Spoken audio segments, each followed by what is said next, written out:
이상입니다. 다시 인사드리겠습니다.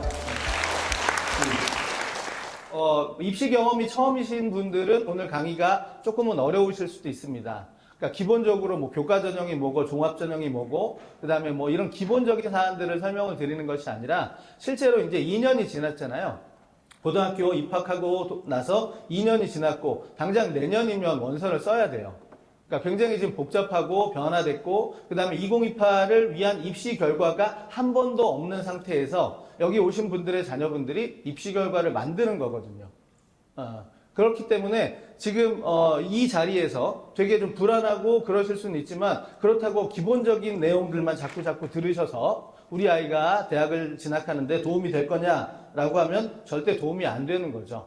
그래서 오늘 제가 최대한 뭐 쉽고 좀 간결하게 설명을 드리겠지만 오늘 제가 드리는 설명의 내용들을 어느 정도는 다 이해를 하셔야 나중에 우리 자녀분들의 지원 전략을 세울 때 도움이 된다라는 거, 그걸 좀 말씀을 좀 드리고 혹시라도 이제 조금 어려우시면 기본적인 내용들은 또 쌤TV 또 서울시교육청의 자료들을 통해서 충분히 확인하실 수 있을 거라고 생각을 합니다. 네, 그런 것도 또 먼저 보시고 그 다음에 또 영상이 탑재되니까 이제 뭐 2번, 3번 돌려보시면서 조금 더 이해를 하시면 나중에 자녀분들의 지원 전략 세우는데 도움이 되지 않을까 이렇게 생각을 합니다.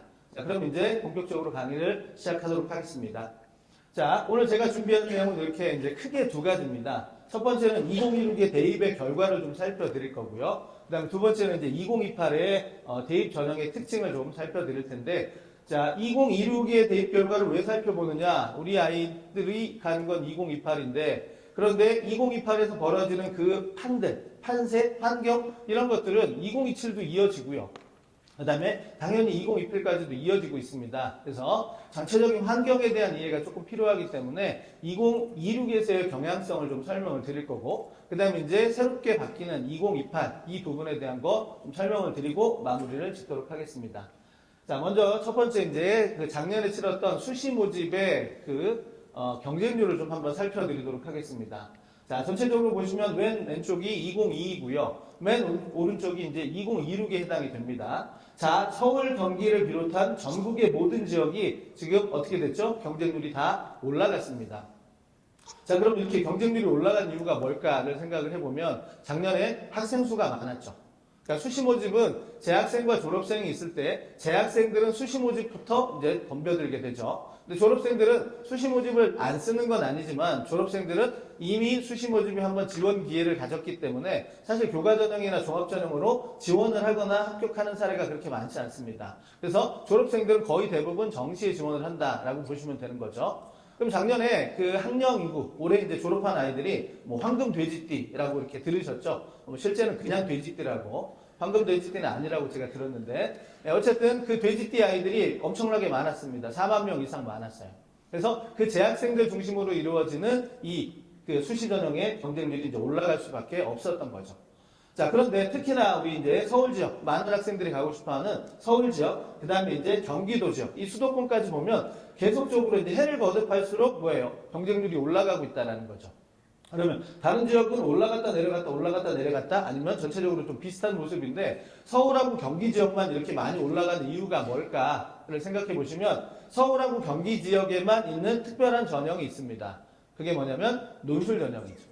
그래서 서울하고 경기 쪽에 이제 논술 전형이 집중되어 있기 때문에 서울하고 경기 쪽이 계속해서 해마다 이렇게 경쟁률이 올라간다는 건 결국은 논술 전형에 대한 경쟁률, 그 논술 전형에 대한 지원자들이 조금 더 많아지고 있다. 그리고 논술 전형을 실시하는 대학도 아주 많이는 아니지만 조금씩 늘어나고 있다.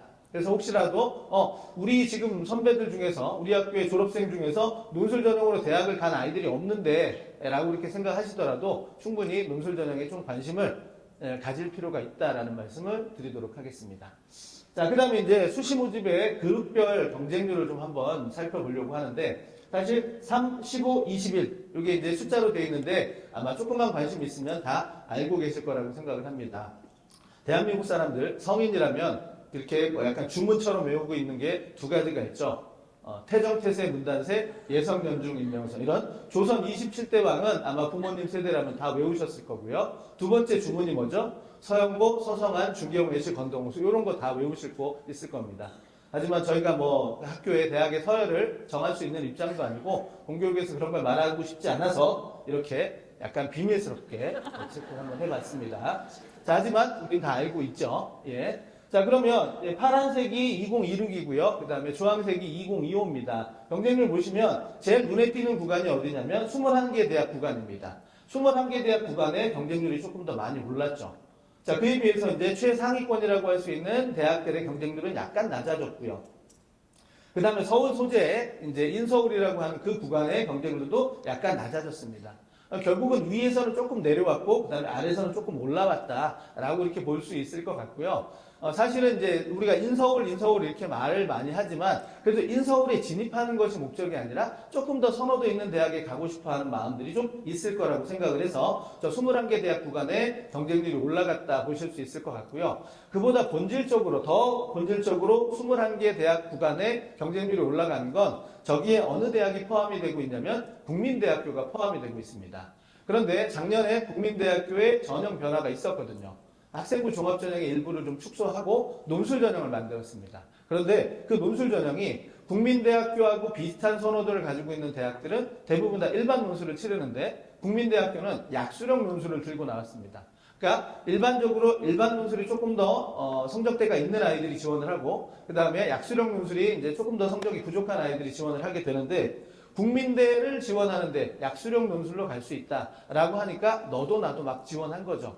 이따 보여드리겠지만 경쟁률이 거의 폭발을 했습니다. 그래서 아마 이 21개 대학의 경쟁률이 올라간 건 그 국민대학교 논술 전형이 조금 견인을 하지 않았을까 이렇게 생각을 해볼 수 있을 것 같습니다.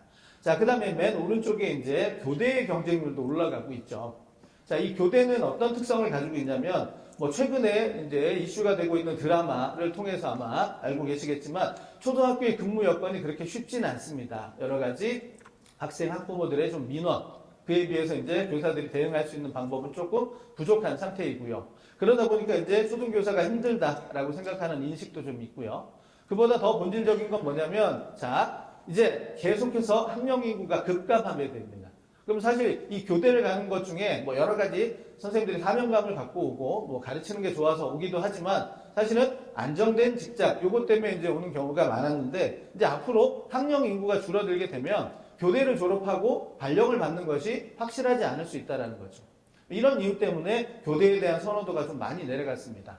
자, 그러면 교대에 대한 선호도가 내려가면 당연히 경쟁률도 떨어지고 입시 결과도 낮아지고 이렇게 되는 것이 일반적일 텐데 이 대한민국의 입시라고 하는 부분이 조금은 특이한 성향을 갖고 있습니다. 그래서 제가 이 부분을 가리킬 때 어떻게 표현을 하냐면 선호도와 인지도의 불일치라고 표현을 합니다.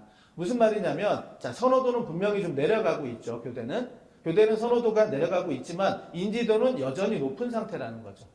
그러면 지금 교대 입시 결과가 어디까지 내려갔냐면 정시 기준으로 9등급제에서 수능 기준으로 4등급대 아이가 합격을 합니다. 지방에 있는 교대가. 아마 부모님들이 대학을 가실 때 교대라면 수능에서도 거의 1등급, 2등급 정도야 돼야지만 갔는데 이제는 100분위가 70이 안 되는 4등급대 성적으로도 교대를 갈 수 있어요. 자, 이런 일이 벌어지니까 어떤 일이 발생하죠? 자, 선호도는 떨어졌는데 그래서 입결도 경쟁률도 떨어지니까 예전에는 가려고 생각지도 않았는데 내가 지금 이성적으로 갈 수 있는 대학이 썩 그렇게 만족스럽지 못해. 그런데 딱 눈에 띄는 게 뭐예요? 교대가 걸려요. 그럼 교대를 한번 가볼까? 이렇게도 생각할 수 있는 거죠. 그래서 이 선호도와 인지도의 불일치 때문에 이 교대 구간에서는 경쟁률이 조금씩 올라간다. 물론 모집 인원이 줄어드는 것도 마찬가지로 이제 이유가 되죠. 그러니까 모집 인원이 줄어들어서 경쟁률이 올라가는 것도 있지만 인지도와 선호도의 불일치 때문에 올라가는 그런 부분들도 좀 있다. 그래서 만약에 이런 이유 때문에 또 다른 이유 때문에 이 지방 교대를 만약에 쓰신다, 교대를 좀 염두에 두신다라고 하면 요거 하나만 좀 기억해 주시면 좋습니다. 지금 지방에 있는 교대는 그 지역에 있는 거점 국립대학하고 통합하는 움직임들이 있어요. 이미 통합이 된 데도 있고요. 앞으로 통합 계획이 있는 것도 있습니다. 그런데 이 통합이 된다라고 할 때 언뜻 듣기에는 입결의 차이가 있잖아요. 교대가 조금 더 높고 지역 거점 국립대가 일반적으로 좀 더 낮은데 교대가 좀 불리한 거 아니야? 라고 생각할 수 있는데 이 통합은 교대를 위해서 통합을 하는 거예요. 무슨 말이냐면 교대는 졸업하면 전공이 딱 하나죠. 초등교육과. 그래서 졸업할 때 그냥 초등교사 자격증 하나만 갖고 나와요. 종합대학이 아니기 때문에. 그래서 다른 쪽으로 뭐 복수 전공이라든가 부전공을 할 수 있는 기회가 없죠. 그래서 이제 종합대학하고 이제 결합을 하게 되면 내가 초등교육과를 입학했으나 나중에 졸업할 때 경영학과를 복수 전공한다든가 컴퓨터공학과를 복수 전공하면 다른 자격증을 하나 더 가지고 나올 수 있는 거죠. 그럼 결국은 내가 초등교사로 가지 않더라도 다른 직업을 선택할 수 있는 이런 기회를 열어주기 위해서 초등교대, 그러니까 교대와 지역의 거점공립대학을 통합하고 있는 움직임이 있습니다. 그래서 이걸 확인하시고 나중에 지원을 하시는 게 어떨까? 아마 그런 대학을 지원하시는 게 조금 더 유리하지 않을까라고 생각을 합니다. 자, 그 다음에 이제 수시 모집의 경쟁률 높은 모집 단위들을 쭉 보여드릴 텐데, 자, 보시면 700대 1까지 갔죠. 지금 보시면 탄성 나왔습니다. 탄성. 자, 이제 오른쪽에 보시면 이제 300대 1이고요. 자, 왼쪽에 보니까 의학계열, 많이 들으셨겠지만 의학계열. 의학계열의 경쟁률이 매우 높다. 당연히 모집 인원이 적은 것도 이유가 되고요. 그만큼의 선호도가 높다라는 거죠. 근데 오른쪽에 보면 이제 일반 모집단이에요. 일반 모집단인데도 지금 뭐예요? 300대 1까지 넘어가는 이런 경쟁률을 보이고 있다. 자, 이것 때문에 사실은 오해 아닌 오해가 벌어지는 게, 야, 논술 전형은 저렇게 경쟁률이 높은데 우리 아이가 붙을 수 있을까라고 이렇게 생각하는 거죠. 그런데 사실은 이따 뒤 슬라이드에서 보여드리겠지만 실질 경쟁률은 그렇게 높지 않은 것도 있습니다. 그리고 주변에서도 의학계열의 논술 전형으로 합격한 사례를 확인하게 돼요. 확인하지 못하면 지원하기 어렵겠지만 확인하면 저것도 신의 영역이 아니라 인간의 영역이구나 라는 사실을 알게 됩니다. 저도 한 3년 전까지, 한 4년 전까지는 의학계열 논술 합격한 친구를 본 적이 없어요. 근데 이제 한 3년 전부터 제가 근무하고 있는 학교에서 합격자가 나옵니다. 그래서 이제 저것도 도전할 수 있는 거구나 라고 생각이 돼요. 개인적으로 궁금한 건 아주대 약학과가 지금 경쟁률이 708대 1이었잖아요. 그러면 처음에 한 5명 뽑는데 100번째 지원자까지는 조금 이해가 되는데 저렇게 이제 3,500번째 지원자는 어떤 생각으로 지원을 했을까가 개인적으로 좀 궁금합니다. 예. 합격을 예상하고 지원을 했을지 아니면 그냥 썼을지 잘 궁금하긴 한데 어쨌든 이렇게 경쟁률이 많이 높은 의학계열 그 다음에 일반 모집단위도 꽤 많다. 하지만 자 여기 말씀을 드리죠. 경쟁률과 실질 경쟁률의 차이는 이렇게 다릅니다. 자 서강대학교의 작년에 최초 경쟁률은 100대 1이 넘었어요. 하지만 실질 경쟁률은 이제 30대 1 정도죠. 그럼 속으로 또 생각하실 수 있죠. 30대 1만 돼도 되게 높은 거 아니야? 라고 생각하실 수 있는데 맞죠? 하지만 서강대보다 선호도가 조금 더 낮은 대학들은 저보다 실질 경쟁률이 더 낮아집니다. 그리고 서강대학교가 저렇게 경쟁률이 높은 건 서강대 자체가 모집 규모가 크지 않은 대학이기 때문에 전체적으로 물론 선호도가 높은 것도 있지만 그래서 더 낮은 선호도를 가지고 있는 대학들은 뭐 실질 경쟁률이 한 20대 1 또는 15대 1도 나오고요. 그 다음에 수도권에 있는 대학들은 실질 경쟁률이 한 자릿수도 나옵니다.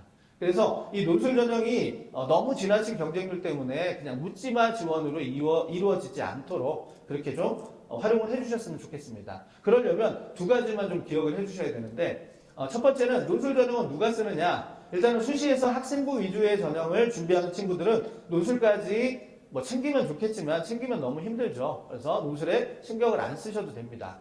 하지만 어느 순간 이제 내가 학생부 위주의 전형으로 원하는 대학을 가기가 어렵다라고 판단하는 순간이 오거든요. 그게 이제 뭐 한 2학년 1학기가 맞춰지는 지점에서 아마 나오게 될 텐데 그래서 나는 이제 정시에 집중을 하고 싶다라고 했을 때 그러면 그 친구들이 선택할 수 있는 전형이 논술이에요. 그러니까 1순위 정시, 2순위 논술 이렇게 되는 거죠. 자, 그리고 논술 전형을 쓴다라고 하면 일단은 준비를 좀 하고 쓰셔야 돼요. 자, 대부분 작년에 저희 반 학생들도 거의 육논술을 썼습니다. 일찍부터 논술학원을 다니든 학교 논술 방과후를 듣든 이러면서 준비를 하라고 했지만 아이들이 이제 수능 공부에 치다 보니까 논술 준비를 안 해요. 그렇게 되면 어떻게 되죠? 논술 준비도 안 하고 논술 시험을 보러 가면 이 아이가 합격한다는 건 말이 안 되죠. 그래서 적정하게 일찍부터 한 2학년 겨울방학 그 지점부터 논술 공부를 시작을 하면 나중에 논술로도 충분히 의미 있는 지원 결과를 낼 수 있다. 그 다음에 두 번째는 뭐냐면 이게 경쟁률이 너무 높다 보니까 논술 전형을 쓰실 때 묻지마 지원을 하는 경우가 많아요. 그러니까 이 논술은 수능과의 상관성이 가장 높은 전형이거든요. 그러니까 자 수능 성적으로 갈 수 있는 대학이 예를 들어서 건국대 정도다라고 하면 논술 전형으로 갈 수 있는 대학도 건국대 정도가 일반적이에요. 그런데 자기가 건국대 정도를 갈 수 있는데 어디부터 쳐요? 연대부터 쓰고 고대 쓰고 막 한양대 쓰고 이렇게 윗대학을 쓰니까 자기의 실력보다 위를 쓰니까 대부분 다 불합격하게 되는 겁니다. 그래서 자신의 위치, 성적, 실력에 맞게 원서를 쓰면, 그러니까 미리부터 준비를 하고 적정한 지원을 한다면 충분히 논술 전형에서도 의미 있는 지원 결과를 낼 수 있습니다.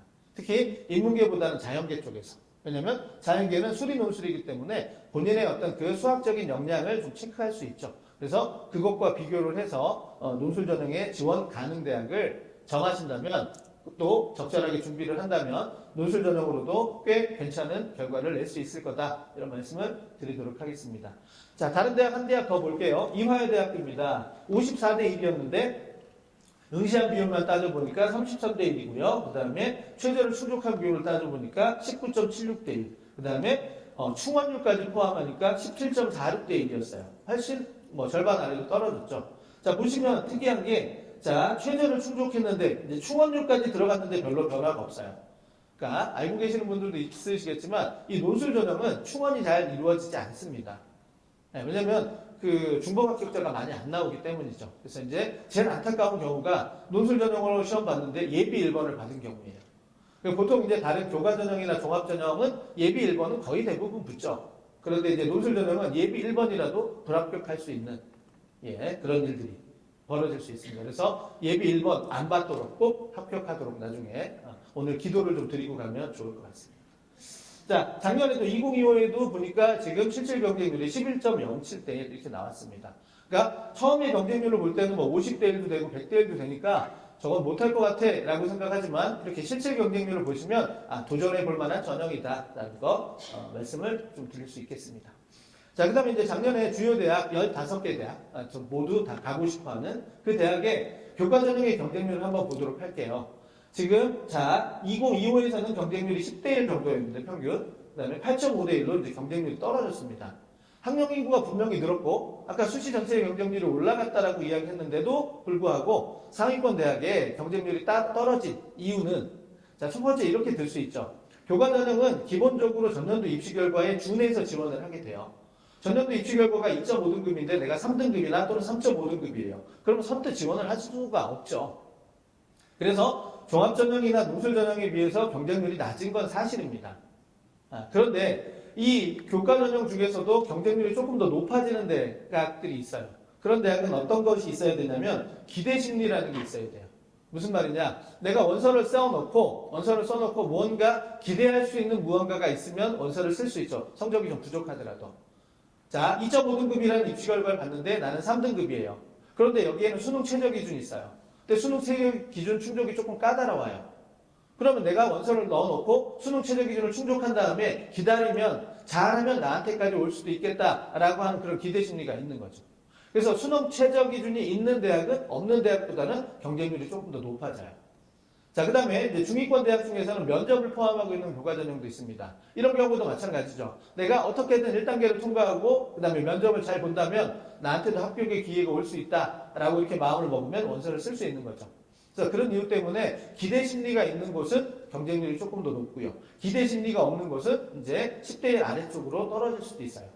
그런데 이 교과 전형의 특징이 뭐가 있냐면 충원율이 매우 높다라는 거죠. 왜냐면 내가 교과 전 영역 1등급이에요.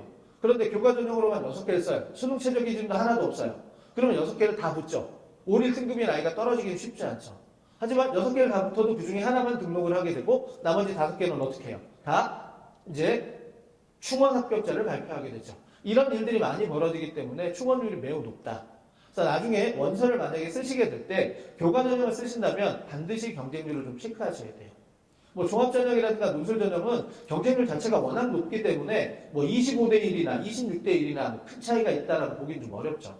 하지만 이 교과전형에서는 경쟁률 자체가 보시는 바와 같이 10대 1 또는 10대 1보다 아래쪽으로 형성이 될 수 있기 때문에 10대 1이냐 8대 1이냐는 굉장히 큰 차이가 있습니다. 단적으로 예를 들면 10대 1이에요. 그런데 수능 최저 통과 비율이 50%예요. 그럼 5대 1로 떨어지게 되죠. 그런데 충원율이 200%예요. 그럼 다시 2.5대 1로 떨어져요. 처음에 10대 1이라고 생각했지만 실질 경쟁률은 2.5대 1이 되는 거죠. 그런데 충원율이 100%만 될까요? 아니에요. 서강대나 성균관대는 400%, 500% 이렇게 되는 경우도 있습니다. 그럼 10대 1이었는데 충원율이 500%라면 어떻게 되는 거죠? 일단 기본적으로 2대 1밖에 안 되는 거예요. 거기다 수능체제 통과까지 적용을 한다면 거의 실제 경쟁률이 1대 1이 나올 수도 있는 거죠. 자, 제가 이런 설명을 드린 이유 중에 하나가 뭐냐면 서강대학교를 한번 보도록 할게요. 서강대학교가 2025에서는 15대 1이었어요. 근데 이제 11대 1 정도로 조금 떨어졌죠. 15대 1이라면 흔하게 볼 수 있는 그런 경쟁률은 아닌데 왜 저렇게 2025에서는 서강대학교 경쟁률이 올라갔느냐, 그걸 좀 말씀을 드리려고 하는데 2024 대입에서 서강대학교 인문 계열이 흔히 말해서 펑크가 났습니다. 교과 전형인데 서강대인데 4등급 대 아이가 합격을 하는 거예요. 그 이유가 아까 제가 설명을 드렸던 거죠. 경쟁률이 10대 1이 안 되는데 충원율이 매우 높다 보니까 이젠 뭐예요? 뽑고 다 뽑았는데 더 이상 뽑을 아이가 없으니 4등급 대 아이도 붙을 수 있는 거죠. 그래서 이제 서강대학교가 교과전형에서 펑크가 났다는 얘기가 들으니 그 다음에 어떻게 돼요? 다 이렇게 너도 나도 지원을 하는 거죠. 물론 조금만 생각하면 이 작년에 펑크가 났는데 올해 펑크가 나겠어? 라고 이렇게 생각하는 게 합리적이지만 나중에 원서 쓸 때 한번 보세요. 합리라는 게 될 수 있는가?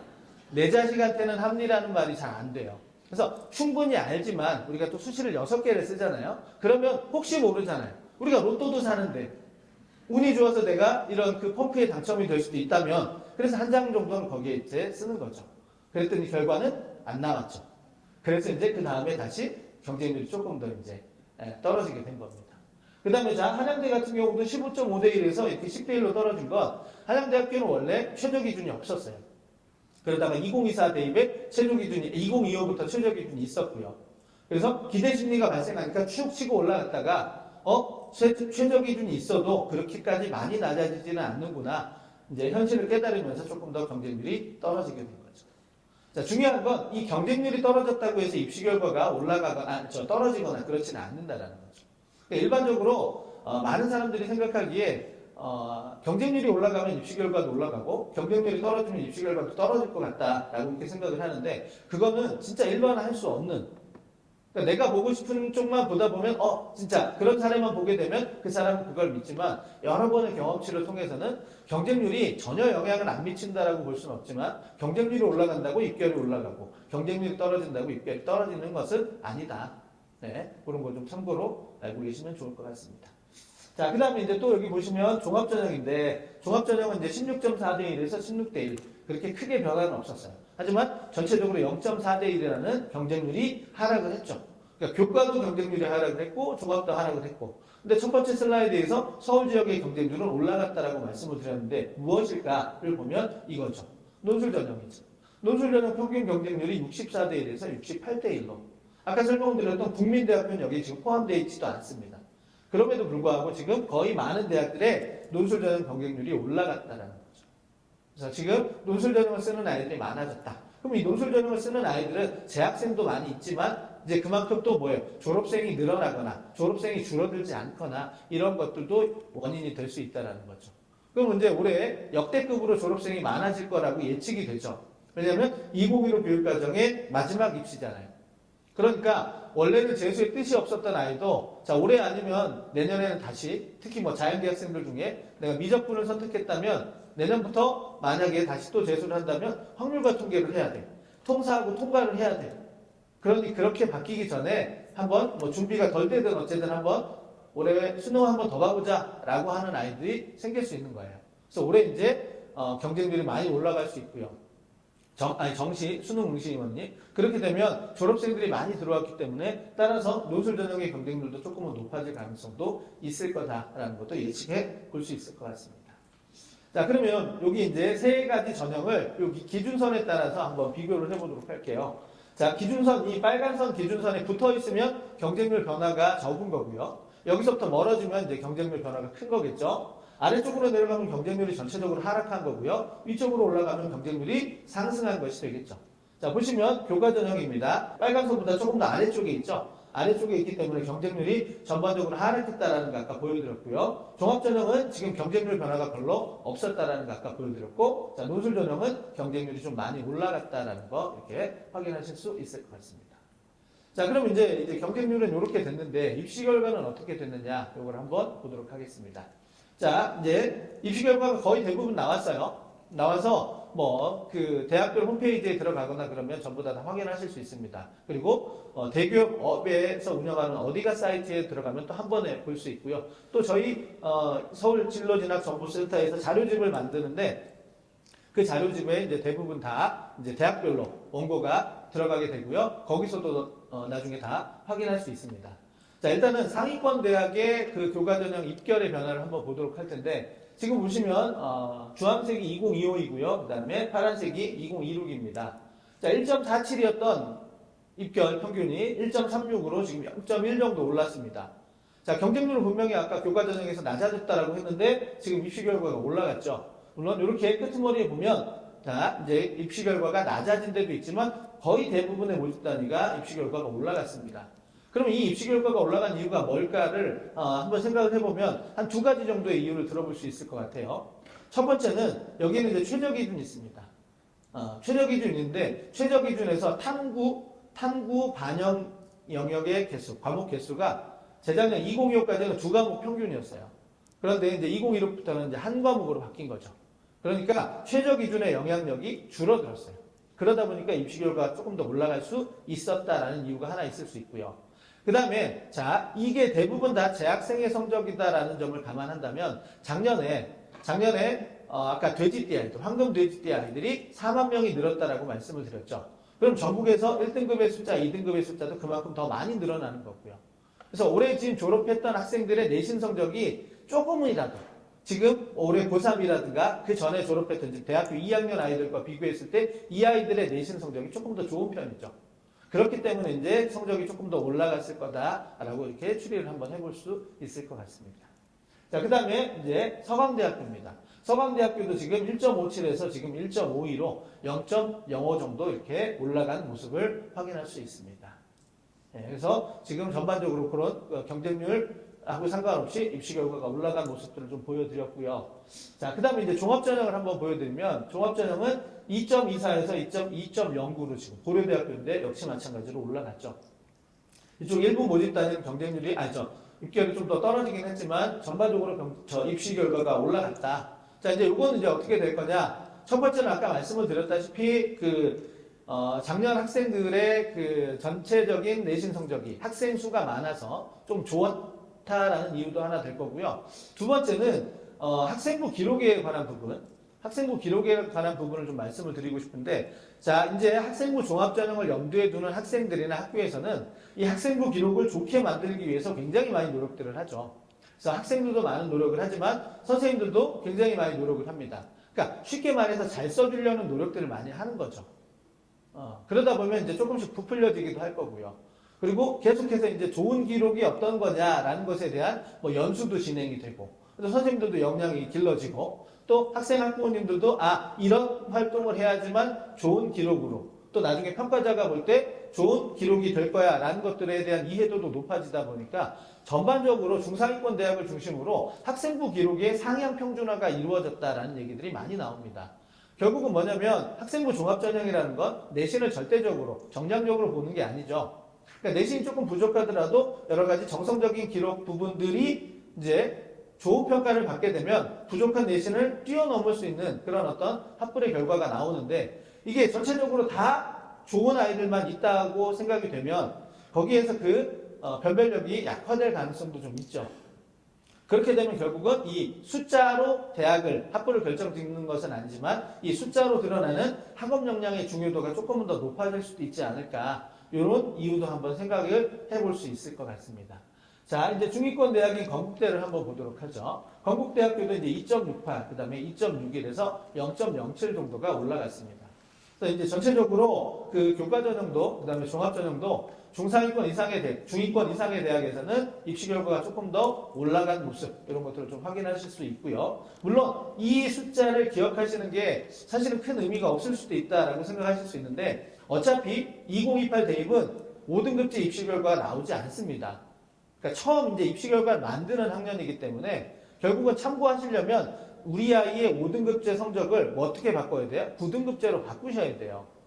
그래서 우리 아이가 5등급제에서는 이 정도 성적인데 9등급으로 가면 몇 등급이 되느냐, 이걸 가지고 그 이전 연도 입시 결과를 비교해서 지원 전략을 세우실 수밖에 없습니다. 아니면 반대의 경우도 있겠죠. 대학에서 9등급제의 입시 결과를 5등급제로 바꿔서 이렇게 해주거나, 지금 서울시 교육청 그 센진학이라는 프로그램에서도 그 작업들을 아까 하고 있다고 연구사님이 말씀을 하셨습니다. 그래서 지금 현재는 대략적으로 조금 이따 제가 지방교육청의 자료를 통해서 말씀을 좀 드리고자 하는데, 대략적으로 우리 아이의 5등급제 성적이 9등급제 성적에 어떻게 해당이 되는지 이런 것들을 가지고 우리 아이가 지금 이 정도 대학에 지원할 수 있는 수준이구나 라는 정도만 파악하시면 되고요. 앞으로 조급해하지 마시고 기다리시면 서울시 교육청을 비롯한 여러 기관들에서 이제 도움이 될 만한 자료들을 만들어 드릴 거다라는 거 참고로 해주시면 될 것 같습니다. 자, 그 다음에 이제 서류형하고 면접형, 학생부 종합전형은 두 가지가 있죠. 그래서 서류형하고 이제 면접형의 입시 결과를 한번 비교해 보도록 하겠습니다. 자, 여기 보시면 이게 이제 면접형 점수입니다. 자, 보시면 이제 생각보다 점수가 그렇게 높지 않다라고 이렇게 생각하실 수 있어요. 그러면 우리 아이가 저 정도 내신만 가져도 좋은 대학을 갈 수 있구나라고 이렇게 생각하실 수 있는데, 대학에서 발표되는 건 그냥 글자 그대로 참고 자료일 뿐입니다. 무슨 말이냐면 70% 컷에 해당이 되는 건 그 70% 아이가 일반고 학생일 수도 있고 일반고가 아닐 수도 있는 거죠. 네, 그런 것 때문에 그냥 참고적으로 좀 보시면 될 거다라는 말씀을 좀 드리고요. 자, 그 다음에 이제 서류형입니다. 서류형은 보시면 면접형보다 전부 다 높게 형성이 돼 있죠. 모두가 그러한 것은 아니지만 대학별로 학생부 종합전형에서는 학업 역량, 진로 역량, 공동체 역량이라는 세 가지 키워드로 선발을 하게 됩니다. 그런데 주로 상위권 대학에서는 학업 역량을 조금 더 많이 중요하게 보고 있게 되고요. 중위권 대학에서는 학업 역량도 중요하지만 진로 역량을 상대적으로 조금 더 중요하게 봅니다. 자, 그런데 같은 대학에서 두 가지 전형을 이렇게 면접형과 서류형을 운영하는 경우에는 일반적으로 면접형에서는 진로 역량을 조금 더 중요하게 보고요. 그 다음에 서류형에서는 학업 역량을 조금 더 중요하게 보는 경우가 있습니다. 거기다가 자, 면접형과 서류형이 있을 때 면접형은 수능 최저 기준을 적용하지 않는 경우가 많고요. 서류형은 수능 최저 기준을 또 적용하는 경우들이 조금 있습니다. 그래서 그런 이유 때문에 생각해 보시면 면접을 포함하지 않는 전형이 결국은 입시 결과가 조금 더 높게 형성이 된다. 그래서 내가 면접에 자신이 없다면 결국은 어떻게 해야 돼요? 조금 더 내신 성적을 더 끌어올리는 전략이 좀 필요하겠죠. 자, 반대로 내가 내신 성적은 좀 부족하지만 나는 면접을 잘할 수 있다라고 하면 조금 더 부족한 내신을 가지고 열심히 했던 활동 실적을 가지고 결국 면접형에 도전하면 더 좋은 결과를 얻을 수 있다. 이런 말씀을 좀 드려보도록 하겠습니다.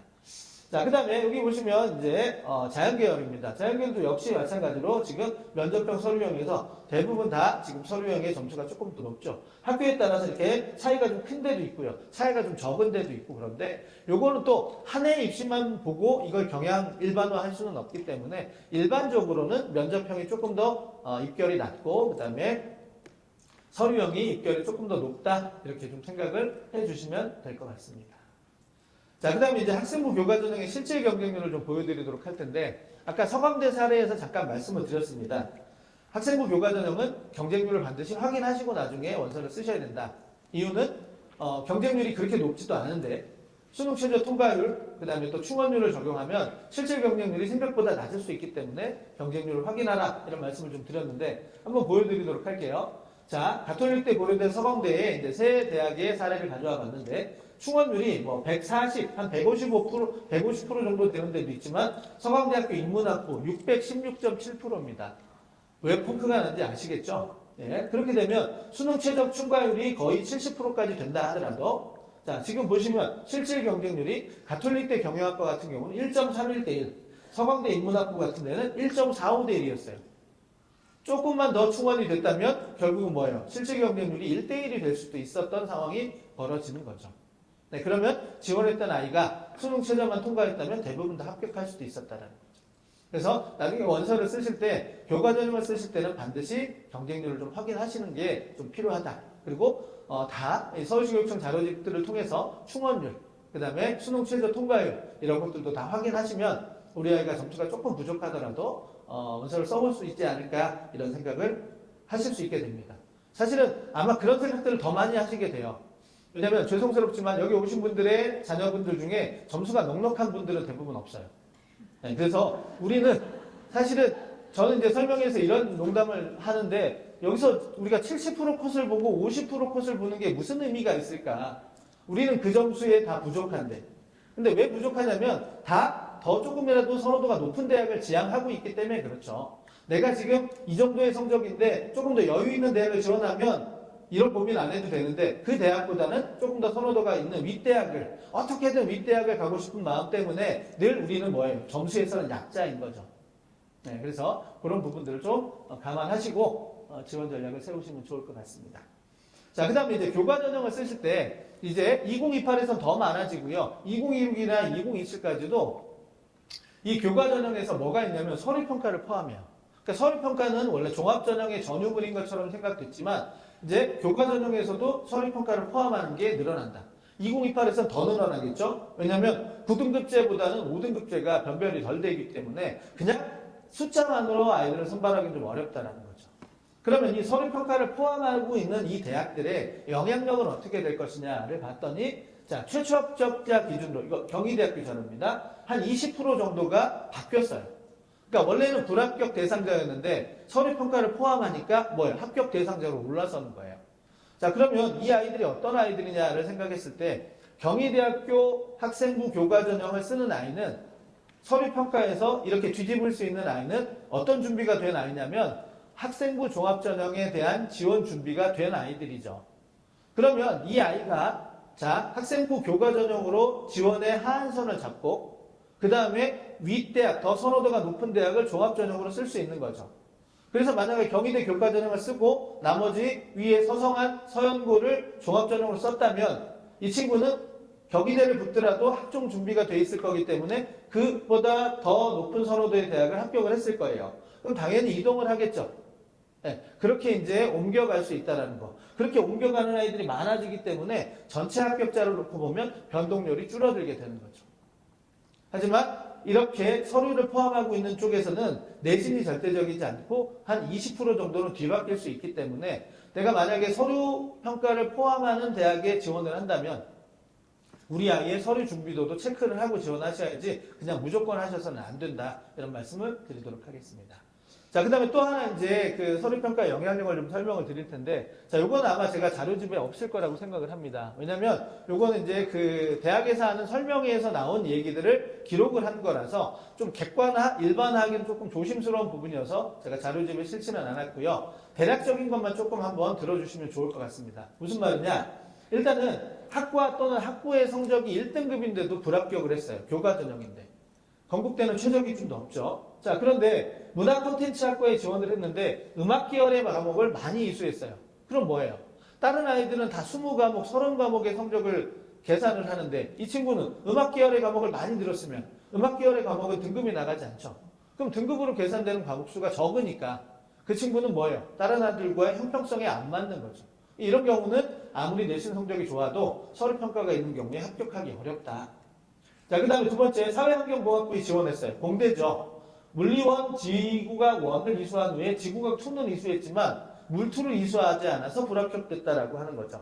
조금 지나친 부분이 있기는 하죠. 기계공이나 전자공이 아니고 그냥 사회환경공학부라 물론 물리가 필요한 건 맞지만 그걸 안 들었다고 불합격했다. 이런 것들은 뭐 의견이 좀 갈릴 수는 있는데 어쨌든 여기서 기억하실 건 뭐냐? 내가 이 모집 단위에 지원을 했을 때 이 모집 단위에서 요구하는 선택 과목들을 전부 다 이수했느냐를 확인하셔야 된다는 거죠. 그래서 이수 과목을 정확하게 하지 않으면 불합격할 수도 있다는 거. 그 사례가 여기 두 번째에서 더 드러나죠. 자, 세 번째, 3번 항목을 보시면 경영학과에 지원했어요. 그런데 기록을 보니까 항공 우주 계열에 관심이 있어요. 그럼 이 친구는 뭐죠? 흔히 말해서 교차 지원을 하는 거죠. 네, 원래는 자연계로 지원을 하려고 했으나 일반적으로 인문계하고 자연계 아이들의 성적은 자연계 아이들의 성적이 조금 더 좋습니다. 그래서 자연계 아이들이 내가 같은 대학에 인문계 모집단위와 자연계 모집단을 가려고 하면 자연계 모집단위에는 합격이 안 될 것 같은데 인문계 쪽으로 돌리면 합격이 되는 케이스가 나와요. 그래서 이른바 교차 지원이라는 걸 하게 되는데 자, 그게 가능한 쪽은 서류평가가 없는 경우. 이수 기준이 따로 없는 경우에 서류평가가 없다면 그 아이들을 불합격시킬 이유는 없어요. 그런데 이처럼 건국대처럼 또는 경희대나 동국대처럼 서류평가가 있는 곳에는 아무리 성적이 우수하더라도 그 학과에서 요구하는 이수 과목을 수강하지 않았을 때 그 아이들은 불합격될 수 있다. 그래서 교차 지원이 가능한 쪽과 가능하지 않은 쪽, 서류 평가가 있는 쪽은 교차 지원이 어렵다. 이런 것들을 좀 알고 계시면 좋을 것 같습니다. 그 다음에 첫 번째 1번을 한번 보도록 할게요. 수학교육과예요. 미적분이 2등급인데 원점수가 59점이에요. 사실 상상하기 어렵죠. 시험 문제를 너무 어렵게 내면 59점으로도 2등급을 만들 수 있겠지만 요즘에 웬만한 학교에서 저렇게 어렵게 또는 무책임하게 시험 문제를 내지는 않죠. 2등급이라면 대략적으로 80대 후반에서 90대 초반의 점수가 나올 것이 일반적인데 너무 낮았어요. 그래서 이 학교의 학력이 조금 낮구나라고 판단했을 가능성이 있고요. 더군다나 두 번째, 사범대를 지원했는데 교육에 대한 관심이 전혀 없어요. 그래서 이 서류평가가 있는 대학을 지원했을 때는 일단 이수 과목, 그 다음에 또 내가 이과에 필요한 활동들을 어느 정도 했느냐, 이런 것들을 좀 같이 확인하시는 게 필요하다, 이런 말씀을 드리도록 하겠습니다. 자, 여기까지 이제 수시의 어떤 그 작년의 지원 경향, 이런 거 좀 설명을 드렸고요. 이제 정시 쪽을 한번 보도록 하겠습니다. 자, 이제 수도권까지 모집 인원에 큰 변화 없는데 경쟁률도 큰 변화가 없습니다. 자, 지방으로 내려가니까 지방은 경쟁률이 조금 더 올라갔죠. 하지만 보니까 모집 인원이 많이 줄어들었죠. 그러니까 지방에 있는 대학은 정시 모집 비율이 굉장히 적습니다. 최초에 계획하기는 한 10% 정도밖에는 안 돼요. 그러니까 90% 정도를 수시에서 선발을 하려고 하지만 다 선발을 못하고 정시 2월 되는 인원이 있기 때문에 실제로 정시 모집 인원은 한 15%에서 20% 정도 될 겁니다. 하지만 수도권 쪽은 상대적으로 정시 모집 비율이 높은 거 알고 계시죠? 대입제도 공정성 강화 방안에 따라서 서울 소재 16개 대학은 정시 모집 비율을 40%를 맞춰야 됩니다. 그래서 서울에 있는 대학을 가기 위해서는 반드시 수능 공부를 하는 건 선택이 아니라 필수다라는 거 말씀을 좀 드리도록 하겠습니다. 자, 보시면 작년에 아까 학생 수 많은 해라고 말씀드렸죠. 자꾸 말씀드리지만 황금 돼지띠로 학령 인구가 4만 명 정도가 늘었습니다. 그러면 당연히 수능 응시생 수도 늘어야겠죠. 그래서 작년에 수능 응시생 수가 어떻게 늘었느냐? 3만 명 정도가 늘어났어요. 그러면 수능을 본 아이가 다 정시에 쓰진 않지만 수능 보는 아이가 늘었다면 경쟁률도 많이 늘어야 되는데, 자, 서울 소재대학 수도권까지의 경쟁률이 별로 늘지 않았다는 거죠. 그럼 여기서 우리가 생각할 건 뭐냐면 재학생들은 아까 뭐라고요? 수시하고 정시 중에서 수시 쪽에 많이 지원을 합니다. 그래서 합격을 해버려요. 그럼 그 아이는 정시에 지원할 수가 없으니까 남아있는 아이들은 그만큼 재학생 숫자가 늘었다 하더라도 정시 지원의 뜻을 두고 남아있는 아이들은 그렇게 많지 않을 수 있다는 거죠. 그래서 작년에 졸업생들의 숫자는 그 이전 연도하고 비슷했어요. 그래서 결국은 경쟁률도 그렇게 비슷했다. 그럼 올해 졸업생들의 숫자가 많이 늘어나서 전체적으로 수능 응시 인원을 늘렸다면 정시 경쟁률은 더 높아질 수 있는 거죠. 그래서 정시의 뜻을 둔 학부모님이시라면 졸업생들의 응시 규모를 생각하시는 것이 실제로 정시 전형의 경쟁률의 변화를 조금 더 예측할 수 있는 방법이다. 이렇게 말씀을 드리도록 하겠습니다. 자, 주요 대학별로 보시면 큰 변화는 없지만 연대 고대가 조금 달라졌고요. 그 다음에 서강대학교하고 이제 중앙대학교가 조금 달라졌습니다. 자, 이제 연대 고대부터 좀 말씀을 드리면 연대 고대에서 연대가 올라가고 그 다음에 이제 고대가 떨어졌죠. 자, 요거는 연세대하고 고려대는 정시에서는 물론 개인마다 선호도가 있을 수 있지만 일종의 대체제 개념이죠. 내가 연대 못 가면 고대 가면 되지. 고대 못 가면 연대 가면 되지. 이런 또 행복한 고민을 하고 싶으시죠?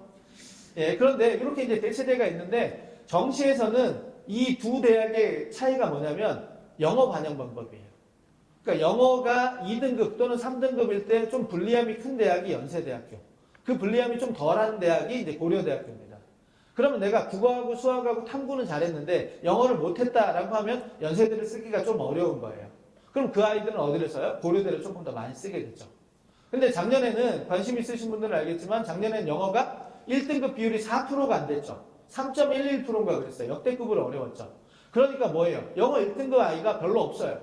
그럼 내가 영어 2등급을 받았으면 내가 연세대 쓰는데 좀 불리해서 그동안 고려대로 옮겨갔을 텐데 영어 2등급을 받아도 연세대에서 별로 불리하지 않다라는 거죠. 그 아이들이 그대로 연세대를 이제 쓰게 된 케이스. 그래서 고려대가 좀 줄어들고 연세대가 좀 올라간 케이스죠. 고려대가 저렇게 많이 줄어든 건 그 이전 연도까지 다군 모집이 있다가 작년부터 다군 모집을 다시 없앴어요. 그런 이유 때문이고요. 그 다음에 서강대하고 중앙대의 차이는 이렇게 간단히 정리해 드릴 수 있습니다. 자, 의학 계열을 제외하고 난다면 몇 해 전까지는 무조건 다군의 최강자는 중앙대학교였어요.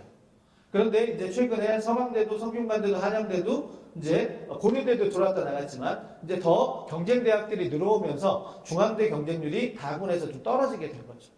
그러다 보니까 이제 전체 경쟁률이 조금 더 낮아졌다 이렇게 볼 수 있을 것 같고요. 자, 이제 지방에 있는 대학들을 보시면 아까 말씀드렸다시피 모집 인원은 되게 줄어들었어요. 하지만 이제 지원 인원은 조금 늘어났고요. 그다음에 이제 경쟁률이 조금씩 늘어났습니다. 그런 거 이제 뭐 참고로 그냥 보시면 좋을 것 같습니다. 자, 제가 또 시간을 봐가면서 해야 되기 때문에 이제 그다음에 이제 자유전공학부 조금 이따 설명을 드리겠지만 이 자유전공학부에는 관심을 좀 많이 가지셔야 됩니다. 왜냐하면 자유전공학부에 관심을 많이 가지셔야 되는 이유는 들어가서 전공을 내가 아무렇게나 이렇게 선택할 수 있다는 거죠. 근데 그거보다 더 본질적인 건 모집 인원이 많아요. 이제 다른 일반 전형의 일반 모집 단위들은 뭐 3명도 뽑고 5명도 뽑고 10명, 많아야 20명 안쪽인데 여기는 보시면 알겠지만 모집 인원이 뭐 100명도 되고 200명도 되고 정시에서는 뭐 300명도 됩니다. 그러면 생각해 보세요. 우리 아이는 이제 원서를 쓰려고 하는데 5명 뽑는 데가 있고 100명 뽑는 데가 있으면 왠지 5명 뽑는 데는 떨어질 것 같지만 100명 뽑는 데는 붙을 것 같잖아요. 그래서 당연히 관심을 좀 가지셔야 됩니다. 경쟁률을 보시면 지금 2025에서 경쟁률이 많이 높아졌는데 2025로 넘어가면서 이제 빨간색으로 표시된 데는 좀 높아진 데고요. 파란색으로 표시된 데는 조금 낮아진 데입니다. 하지만 낮아진 데가 조금 더 많이 보이는 것 같지만 제가 말씀드렸죠. 모집 인원이 되게 많아요. 5명 뽑는데 10대 1이면 그럼 50명 온 거죠. 100명 뽑는데 5대 1만 해도 몇 명이 온 거예요? 500명이 온 거죠. 그래서 이 자유전공학부를 나중에 쓰실 때는 경쟁률이 낮다고 해서 쓰시면 안 되고 경쟁률이 낮아도 지원 인원은 상당히 많다. 하지만 그러면 왜 이렇게 선호도가 높은데 자꾸 쓰라고 이렇게 얘기하느냐를 말씀을 드리면 여기가 당연히 뭐예요? 선호도가 높기 때문에 뭣도 많이 빠지냐면 충원율 같은 것도 많이 빠져요. 그러니까 다 일반 모집 단위보다. 그러니까 저희가 전수조사라는 건 아니지만 서울시 교육청 자료집을 만들면서 자유전공학부하고 일반 모집 단위의 어떤 입시 결과를 봤을 때 입시 결과 발표되는 70% 컷은 자유전공학부가 일반 모집 단위보다 조금 더 높은 경우가 많죠. 아주 선호도가 높은 일부 대학을 제외하고 나면, 그러니까 전체 학과 순위를 이렇게 보면은 자유전공학부가 주로 이제 중상위권에 랭크를 하게 돼요. 그래서 발표되는 70% 컷이나 50% 컷은 높은 편입니다. 그런데 아까도 말씀을 드렸지만 70% 컷, 50% 컷 중요하죠. 하지만 저희는 그보다 모자란 성적을 가지고 그 모집 단위를 붙잡고 싶은 거죠. 그럼 뭐가 필요해요? 커트라인이죠. 근데 커트라인은 대학에서 공개하지 않습니다. 해마다 상황이 다르기 때문에. 그러면 우리가 추리할 수 있죠. 뭘로요? 개별 사례. 그 센지랑 나침판을 통해서도 또 센지랑 프로그램을 통해서도 서울시 교육청에서 수합했던 그 개별 사례들을 볼 수 있습니다. 그런 사례들을 저희가 이제 참고를 하게 되면 이 자유전공학부의 맨 마지막 끝선이라고 하는 이런 부분들이 일반 모집 단위보다 조금씩 낮게 나오는 사례가 조금 더 많이 목격이 돼요. 그래서 왜냐하면 또 충원율도 훨씬 더 높죠. 그래서 자유전공학부에 조금 더 관심을 좀 가져볼 필요가 있다라는 차원에서 제가 좀 가져왔고요. 그 다음에 이제 의예과의 경쟁률을 좀 보여드리도록 합니다. 자, 의예과 경쟁률이 뭐 몇 대 1이냐 이런 것들은 중요하지 않고요. 제가 이 자료를 통해서 설명을 드리고자 하는 건 블라인드 시간대의 경쟁률이에요. 이 블라인드 시간대가 언제냐면 원서 접수 마지막 날 2시 또는 3시의 경쟁률을 발표를 합니다. 그러고 나면 마감인 5시나 6시까지는 경쟁률을 더 이상 발표를 안 해요. 그러면 경쟁률 변화를 모른 채 그냥 쓰게 되죠. 그래서 그 시간대의 경쟁률을 블라인드 시간대 경쟁률이라고 하는데 일반적으로 나중에 원서 쓰실 때 다 계속해서 이렇게 고민 저렇게 고민하다 보면 마지막까지 결정을 못하고 이제 마지막까지 오게 돼요. 그러면 최종 2시 경쟁률 또는 3시 경쟁률 발표되는 걸 보고 쓰게 되는데 이때의 그 블라인드 시간대의 경쟁률 비율이 엄청나게 높습니다. 모집 단위에 따라서 뭐 90%까지도 가고요. 대부분 60에서 70% 정도 돼요. 그러니까 사실 어떻게 보면 그 이전까지의 경쟁률은 큰 의미가 없을 수도 있습니다. 그런데 의대는요. 보시면 블라인드 시간대의 경쟁률이 그렇게 높지 않습니다. 그래서 이 의대는 이런 것들이 꼭 일반화하기는 어렵지만 성적에 자신이 있기 때문에 어느 정도 소신 지원을 조금 하는 경향성들도 있다. 이런 거 좀 참고하시면 되지 않을까 싶어서 자료를 한번 만들어 봤습니다. 자, 그 다음에 교대, 아까 말씀을 드렸습니다. 인지도와 선호도의 불일치 대학, 이렇게 되죠. 보시면, 자, 해마다, 죄송합니다. 자, 지금 해마다 지금 경쟁률이 3.49, 3.23 이렇게 내려갔다가 다시 4.24, 4.2대 1로 올라갔죠. 근데 모집 인원도 지금 2,000명대에서 1,700명, 1,300명 모집 인원도 좀 줄어들고요. 그러니까 모집 인원이 줄어들어서 경쟁률이 올라간 것도 있지만 사실은 선호도가 낮다면 모집 인원이 줄어들어도 경쟁률이 떨어질 수도 있죠. 그럼에도 불구하고 지원자가 계속해서 남아있는 것 제가 말씀드렸던 그 인지도와 선호도의 불일치라는 용어의 의미를 좀 생각해 보시면 좋을 것 같습니다. 자, 그 다음에 이제 중위권 대학의 정시 입시 결과의 변화 가능성. 요건 이제 마지막으로 좀 설명을 드리고자 하는데, 자, 광운대학교입니다. 자, 지금 이게 2025 대입 결과고요. 지금 노란색처럼, 약간 주황색처럼 보이는 게 센진학에서 잡은 참고점. 나중에 저 참고점을 보고 원서를 쓰게 되죠. 그리고 이 파란색은 실제로 대학에서 입시 결과가 나온 후에 발표한 자료입니다. 보시면 지금 뭐예요? 센진학 참고점보다 실제 입시 결과가 많이 낮아졌다는 걸 확인하실 수 있죠. 그런데 이게 2026으로 넘어가니까 어떻게 됐어요? 지금 파란색이 실제 입시 결과예요. 참고점을 잡는 기준은 그렇게 크게 해마다 변화를 줄 수는 없습니다. 그럼에도 불구하고 작년에 광운대학교의 입시 결과가 많이 올라갔다는 거, 정시에서. 이걸 이제 확인하실 수 있죠. 자, 제가 왜 이 말씀을 드리냐면 지금 그 참고점, 나중에 원서를 쓰시게 되면 정시에서 참고점이라는 걸 보고 쓰시게 될 텐데 참고점이 절대적인 것이 될 수는 없다라는 거. 이걸 좀 참고하셔야 될 것 같고요. 분명히 참고점대로 되는 것도 있지만 수험생들이 어떻게 움직이느냐에 따라서 달라질 수 있다. 그런데 그 달라지는 폭이 상위권보다는 중위권 대학에서 조금 더 크다. 왜냐하면 이 대학에 지원하고자 하는 아이들은 사실은 조금 더 나은 대학, 선호도가 있는 대학에 가고 싶은 마음도 물론 있겠지만 그보다 더 싫은 게 뭐예요? 떨어졌을 때 재수하는 거예요. 그러면 차라리 내가 조금 더 안정적으로 써서 합격을 하는 쪽을 선택하는 그런 가능성이 조금 더 많다라는 거죠. 네, 그래서 그런 이유 때문에 이 중위권 대학은 참고점보다 조금 더 올라갈 수 있다라는 거. 올해는 어떻게 될까요? 올해 지금 마지막 고3 아이들은 이 2015 교육과정으로 치르는 마지막 입시예요. 내년에는 수능 체계가 바뀌게 되죠. 그럼 이 친구들은 어떤 마음을 가지고 원서를 쓰게 될까요? 그래서 나는 내년에는 재수가 없다라는 마음을 가지고 쓴다면 이 아이들 전체적으로 안정적인 지원을 할 가능성도 있겠죠. 그러면 참고점보다 조금 더 입시 결과가 올라가는 대학들이 많이 늘어날 수도 있다는 거죠. 근데 그걸 나중에 2년 후에 활용을 하셔야 되잖아요. 그러니까 이런 얘기들을 좀 기억하셨다가 이제 2년 후에 원서를 쓰실 때, 내년이죠? 2년 후도 아니네요. 내년에 원서를 쓰실 때, 자, 2025의, 2026의 입시 결과, 2027의 입시 결과는 어땠을까를 이렇게 분석하시면 어느 정도 조금 의미 있는 추론이 나올 수 있지 않을까라고 생각을 합니다. 그러니까 이런 것들까지 다 고려해야지만 지원 전략을 세울 수 있다는 거고요. 이런 것들이 이제 어려우시다면 이제 서울시 교육청의 상담을 통해서 도움을 좀 받으실 수 있다. 이런 말씀 드리겠습니다. 자, 여기까지 이제 2026을 통해서 현재 이제 입시가 어떤 방향성으로 흘러가는지를 좀 살펴드렸고요. 그 다음에 이제 조금 더 궁금할 수 있는 2028의 특징에 대해서 좀 살펴드리도록 하겠습니다. 자, 최근에 대입제도의 변화 내용을 좀 정리를 드리고자 하는데, 자, 입시는 기본적으로 뭘 알고 계셔야 되냐면, 입시는 기본적으로 누적이라는 속성을 갖고 있습니다. 무슨 말이냐면, 이전 연도에 일어났던 유의미한 변화들은 계속해서 이어진다는 거죠.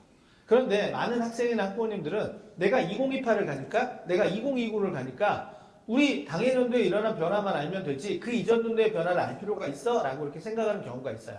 그런데 이게 반은 맞고 반은 틀린 게, 바뀌었다가 사라지는 것도 있지만, 바뀐 다음에 그대로 이어져 오는 것들도 있어요. 근데 그 얘기는 당해년도 입시에서 잘 언급은 안 하거든요. 그래서 이전 연도에 일어났던 변화들 중에서 유의미한 변화들은 좀 알고 계셔야 되기 때문에 제가 이렇게 졸업한 아이들의 대입에 대한 부분도 같이 좀 가져오려고 합니다. 언제부터 살펴볼 거냐면 2024부터 살펴볼 거예요. 자, 이때는 가장 핵심적인 게 뭐냐면 두 번째, 대입제도 공정성 강화 방안이에요. 이게 현재까지 우리나라 입시에 가장 큰 영향을 미치고 있는 문서라고 할 수 있는데 저것의 핵심이 뭐냐면 서울 소재 16개 대학의 정시 모집 비율을 40%로 맞춘 거죠. 그때부터 이제 재수생들이 조금 더 많이 늘어난 거예요. 왜냐하면 그전에는 수시가 훨씬 더 많았고요. 정시가 적었기 때문에 재수를 했을 때도 성공 가능성이 그렇게 높지 않다라고 생각을 했을 텐데 40%까지 인원을 확대하니까 아이들이 이제 재수를 했을 때 성공 비율이 높아진다라고 보는 거죠. 자, 그러면 이 대입제도 공정성 강화 방안은 아직 없어진 게 아니에요. 자, 그래서 지금 현재 2028까지 이어지고 있으니까 알고 계셔야 되고요. 두 번째, 이제 자기소개서 없어진 거. 그 다음에 정규교육과정 외에 비교육과는 대입에서 반영되지 않은 거. 그래서 수상기록이라든가, 그 다음에 독서기록이라든가, 다 생활교육부에 기록은 되지만 대입에서 활용되지 않는다는 것이 지금까지도 이어지고 있는 내용이다. 기억하시면 좋을 것 같고요. 자, 2025 대입에서 이제 일어난 가장 큰 변화는 저거죠. 선택 과목의 필수 반영 폐지. 그러니까 수능에서 기계공학과를 가는데, 연세대 기계공학과를 가는데 확률과 통계를 선택해도 되는 거죠. 근데 이제 이거는 2028부터는 수능 체계가 바뀌니까 저거는 무시하셔도 돼요. 그러면 뭘 기억해야 되느냐? 맨 마지막에는 무정보 모집. 이게 이제 자유전공학부죠. 이 자유전공학부의 모집이 2025부터 시작이 됐는데, 이게 이제 2026, 2027을 거치면서 계속해서 이어져 오고 있고요. 이건 앞으로 더 늘어날 가능성도 좀 있습니다. 그 이유는 자유전공학부 항목에서 제가 좀 더 설명을 드리도록 하겠습니다. 자, 그 다음에 2026에서는 그대로 2025의 특징이 이어지고 있는데, 이제 학폭 조치 사항이 대입에 의무 반영됩니다. 이게 상당히 큰 거죠. 그러니까 모든 대학, 모든 전형에서 이제 학폭에 연루된 학생들은 징계를 하겠다. 불이익을 주겠다라는 거죠. 근데 사실 되게 큰 거지만 연루만 되지 않으면 뭐 전혀 신경을 쓰지 않아도 되는 거니까 이건 뭐 설명이 필요 없을 것 같아요. 자, 2025에서 의대 정원이 한번 늘어났었죠. 그러다가 2026에서 이제 없어졌죠. 근데 다시 올해 2027부터 이제 490명이 늘어나게 됩니다. 물론 우리 서울 학생들이 갈 수 있는 전형들은 아니지만 어쨌든 조금이라도 서울 학생들의 지원에 조금은 영향을 줄 수 있다는 거 참고하시고요. 그 다음에 무조건 모집이 계속해서 지속이 되고 있다. 자, 이제 드디어 우리 학생들이 치르게 되는 이제 2028, 2029 쪽으로 오게 되죠. 자, 교육과정이 바뀌는 거 다 알고 계시죠? 지금까지 현재 고3 아이들까지는 2015 교육과정이고요. 지금 2학년 학생부터는 2022 교육과정. 그래서 핵심적으로 9등급제가 5등급제로 바뀌고, 수능에서 과목 선택을 하던 것을 이제 모두가 동일한 과목을 시험번호 형태로 바뀌었다라는 것이 이제 가장 큰 변화라고 할 수 있을 것 같고요. 올해 이제 얼마 전에 2028 지금 전형 계획이 발표가 됐습니다. 그 주요 사항을 한번 설명을 드리고자 하는데, 요 네 가지예요. 요 네 가지 보시면 인원 정도밖에는 없죠. 나머지는 크게 변화가 되지 않았습니다. 자, 제가 드리고자 하는 얘기는 뭐냐면, 자, 2028에서 굉장히 많이 바뀌었어요. 사실 9등급제가 5등급제로 바뀌고 수능 체계도 바뀌었기 때문에 되게 막 불안하실 수도 있고 뭐 걱정이 되실 수도 있는데, 잘 한번 생각해 보시면 지금 전형 계획에서 발표된 내용을 보시면 인원이 조금 달라진 거 말고는 없어요. 그게 무슨 말이냐? 되게 많은 것이 바뀐 것 같지만 우리 아이가 준비를 하는 과정에서 달라진 건 하나도 없다라는 거예요. 그러니까 불안해하실 필요는 하나도 없는 거죠. 불안은 언제 하시면 돼요? 나중에 원서 쓰실 때 참고할 만한 자료가 좀 부족하구나. 이때는 불안해 하셔도 되지만 준비하는 과정에서는 내가 수시로 가겠다, 학생부 위주의 전형을 가겠다, 내신 성적 신경 쓰고요. 학교에서 여러 가지 활동 신경 쓰고 세특을 위한 기록 신경 쓰면 돼요. 나는 정시로 가겠다, 수능 공부 열심히 하면 돼요. 달라질 게 없어요. 그래서 큰 변화는 아니다. 그러면 조금 더 의미 있게 볼 수 있는 건 이 두 가지예요. 자, 이렇게 아까 말씀드렸다시피 2022 교육과정의 핵심 중에 하나가 뭐냐면, 뭐 핵심이라는 말은 좀 어폐가 있네요. 이런 변화가 가져오는 것 중에 가장 우려되는 부분이 많이들 들으셨겠지만 변별력 약화예요. 9등급제에서 5등급제로 했으니까 압축됐잖아요. 그러니까 동점자가 더 많이 나오니까 변별이 좀 안 되는 거죠. 그 다음에 수능에서도 지금 현재 수능은 수학에서 미적분까지 포함을 하고 있지만 지금 바뀐 수능에서는 미적분이 범위에서 제외가 되니까 조금 더 범위가 축소됐죠. 그 다음에 사회하고 과학에서도 선택 과목까지 시험 범위를 가져갔던 2015 교육과정의 수능에서 이제는 공통 과목, 통합사회하고 통합과학에서만 출제하니까 조금 더 쉬워질 가능성. 그래서 변별력 약화를 자꾸 이야기하는 거죠. 그럼 그 변별력 약화 문제를 해결하기 위해서 대학 나름대로 이제 변화를 주는 거예요. 그 변화가 뭐냐? 교과 전형에서는 서류 평가를 포함하는 거고요. 종합 전형에서는 면접을 조금 더 강화하고 기존의 수능 체제를 적용하지 않았는데 수능 체제를 적용하는 거고요. 그 다음에 이제 논술에서는 이제 최저 기준의 변화를 주거나 출제 방식에 조금 더 변화를 주는, 다른 전형보다는 변화가 좀 적죠. 자, 정시로 가니까 이제 수능만으로 변별이 어렵다 치면 뭐예요? 학생부를 같이 포함하겠다라는 거죠. 자, 이런 식으로 나타나는 변화이지만 이런 변화가 결국은 준비 과정에서의 변화를 이끌어내는 것은 아니다. 자, 아까도 말씀을 드렸지만 준비하는 과정에서 수시를 생각한다면 학생부 성적 관리, 그 다음에 활동 관리 해주시면 되고요. 정시를 준비한다면 수능 관리, 여기에 플러스해서 학생부가 포함이 되니까 내신 공부 철저히 해주면 된다. 이런 정도이죠. 네, 그렇게 해서 너무 불안해하지 마시고 준비하시는 게 필요하다는 말씀을 좀 드리도록 하겠습니다. 자, 2026과 2027에서 대입 변화가 좀 많이 일어났어요. 그걸 한번 좀 보여드릴 텐데, 교과 전형에서는 서류 평가를 실시하는 대학이 늘어났고요. 자, 종합 전형에서는 면접을 실시하는 대학, 수능 체제를 적용하는 대학이 늘어났고요. 그다음에 논술 전형에서는 실시 방식의 변화를 준 대학들이 늘어났고, 정시에서도 마찬가지로 학생부를 반영하는 대학이 늘어났습니다. 이렇게. 근데 요거 아까 보여드렸던 게 다 뭐예요? 2028. 앞에 슬라이드에서 제가 설명을 드렸죠. 2028에서 일어난 변화들이에요. 그럼 2028에서 일어날 변화가 왜 2026하고 2027에서 나타났느냐? 대학 입장에서는 5등급제 학생부를 한 번도 안 받아봤어요. 그리고 이런 선택 과목을 하지 않는 수능도 한 번도 치러본 적이 없어요.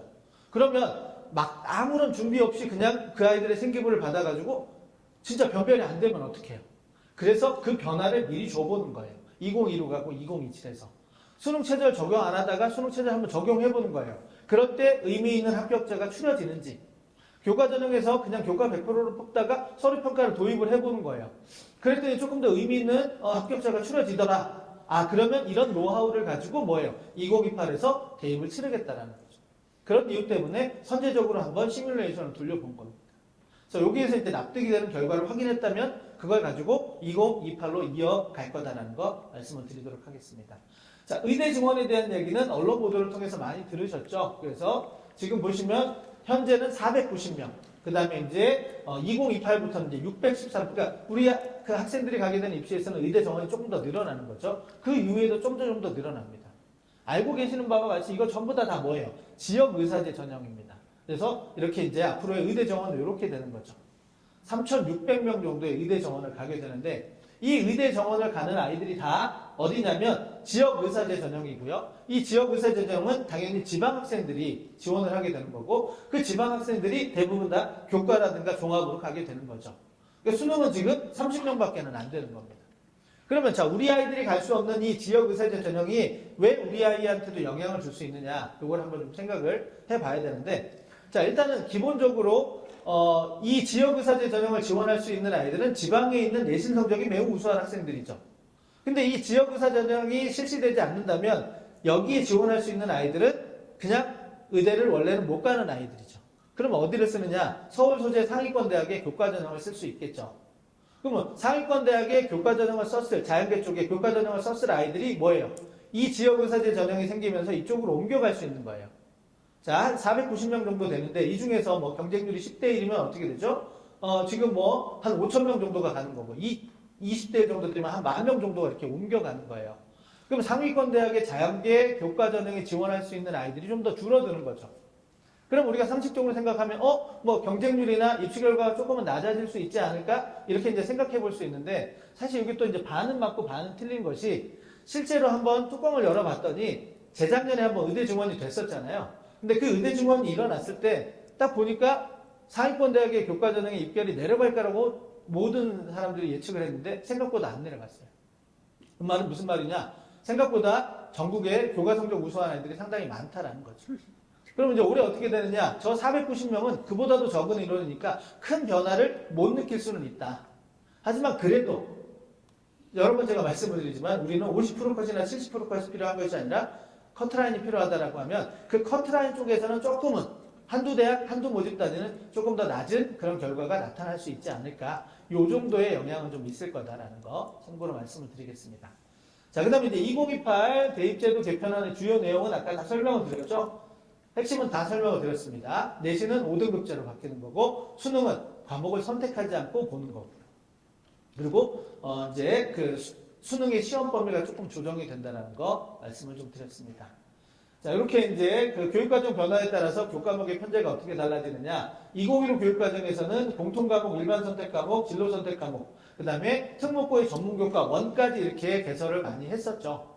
그런데 이제 이쪽으로 옮겨가면서 이제 전문교과는 특성화고를 가리키게 됐고요. 특목고에 있는 이 전문교과도 보통교과에 들어오게 됩니다. 그래서 여기 보시면 일반선택, 융합선택, 진로선택 이런 케이스, 이런 체계로 이제 움직인다라는 거고 보시면 이런 과목들 좀 생소해져서 이제 2학년 학부모님들이시라면 이제 아마 어느 정도 조금 적응이 되실 수 있는데 1학년 학부모님들은 예전의 과목명들하고 조금 많이 달라졌기 때문에 생소하실 수 있습니다. 특히 어느 쪽이요? 과학 쪽이 좀 그렇죠. 그러면 자, 뭐 오늘 교육과정 과목을 선택하는 그런 자리는 아니지만 기본적으로 한번 보시면 1학년 때 공동 과목을 배우게 됐죠. 그러니까 과목 선택에서도 크게 어렵게 생각하실 필요가 없는 게 일단 그 다음에 이제 학교에서도 일반 선택 위주로 2학년 1학기를 편성을 할 거고요. 그 다음에 2학년 2학기하고 3학년 1학기를 진로 선택 위주로 편성을 할 거고요. 3학년 2학기 이제 주로 융합 선택 과목들을 쓰게 될 겁니다. 그러면 우리도 따라서 2학년 1학기 때 일반 선택 과목을 2학년 2학기하고 3학년 1학기 때 진로 선택 위주로 그 다음 3학년 2학기에 이제 융합 선택을 선택하시게 되면 돼요. 그러려면 아까 뭐가 결정이 되면 되느냐? 진로가 결정이 되면 되죠. 그래서 진로로 나는 어디 뭐 기계공학과를 가겠다 또는 경영학과를 가겠다 그러면 관련된 과목들이 쭉 보이잖아요. 지금 저기 보시면 자 과학 중에서 일반 선택에 물화생지가 있죠. 그 다음에 진로 선택 8과목이 저게 물화생지로 쪼개져요. 2과목씩. 그러니까 물화생지 내가 예를 들어서 나한테 필요한 과목이 물리하고 화학이다라고 하면 2학년 1학기 때 물리하고 화학을 듣고요. 2학년 2학기 때 역학과 에너지하고 물질과 에너지를 듣고요. 그 다음에 3학년 1학기 때 전자기와 빛과 화학 반응의 세계를 듣고요. 이렇게 중심적으로 해서 들어주시면 전혀 이수 과목을 결정하는데 문제도 없고 나중에 대학을 지나가는데도 하나 문제가 되지 않습니다. 인문계도 마찬가지죠. 사회 쪽에서도 자 지리 이렇게 되죠. 그 다음에 윤리 이렇게 돼요. 그러니까 이런 것들을 다 감안해서 학교마다 교육과정을 편성할 거기 때문에 일단 진로를 결정해 주시면 그 진로에 따라서 2학년 1학기 때 이제 어떤 과목을 선택할 것이냐, 2학기 때는 어떤 과목을 갈 것이냐가 어느 정도 기본 방향이 나오게 된다는 거죠. 거기에 이제 마지막에 융합 선택 과목 중에서도 보시면 사회문제 탐구라든가 융합과학 탐구라든가 뭐 금융과 경제생활 이런 과목들은 활용도가 조금 있는 과목들이죠.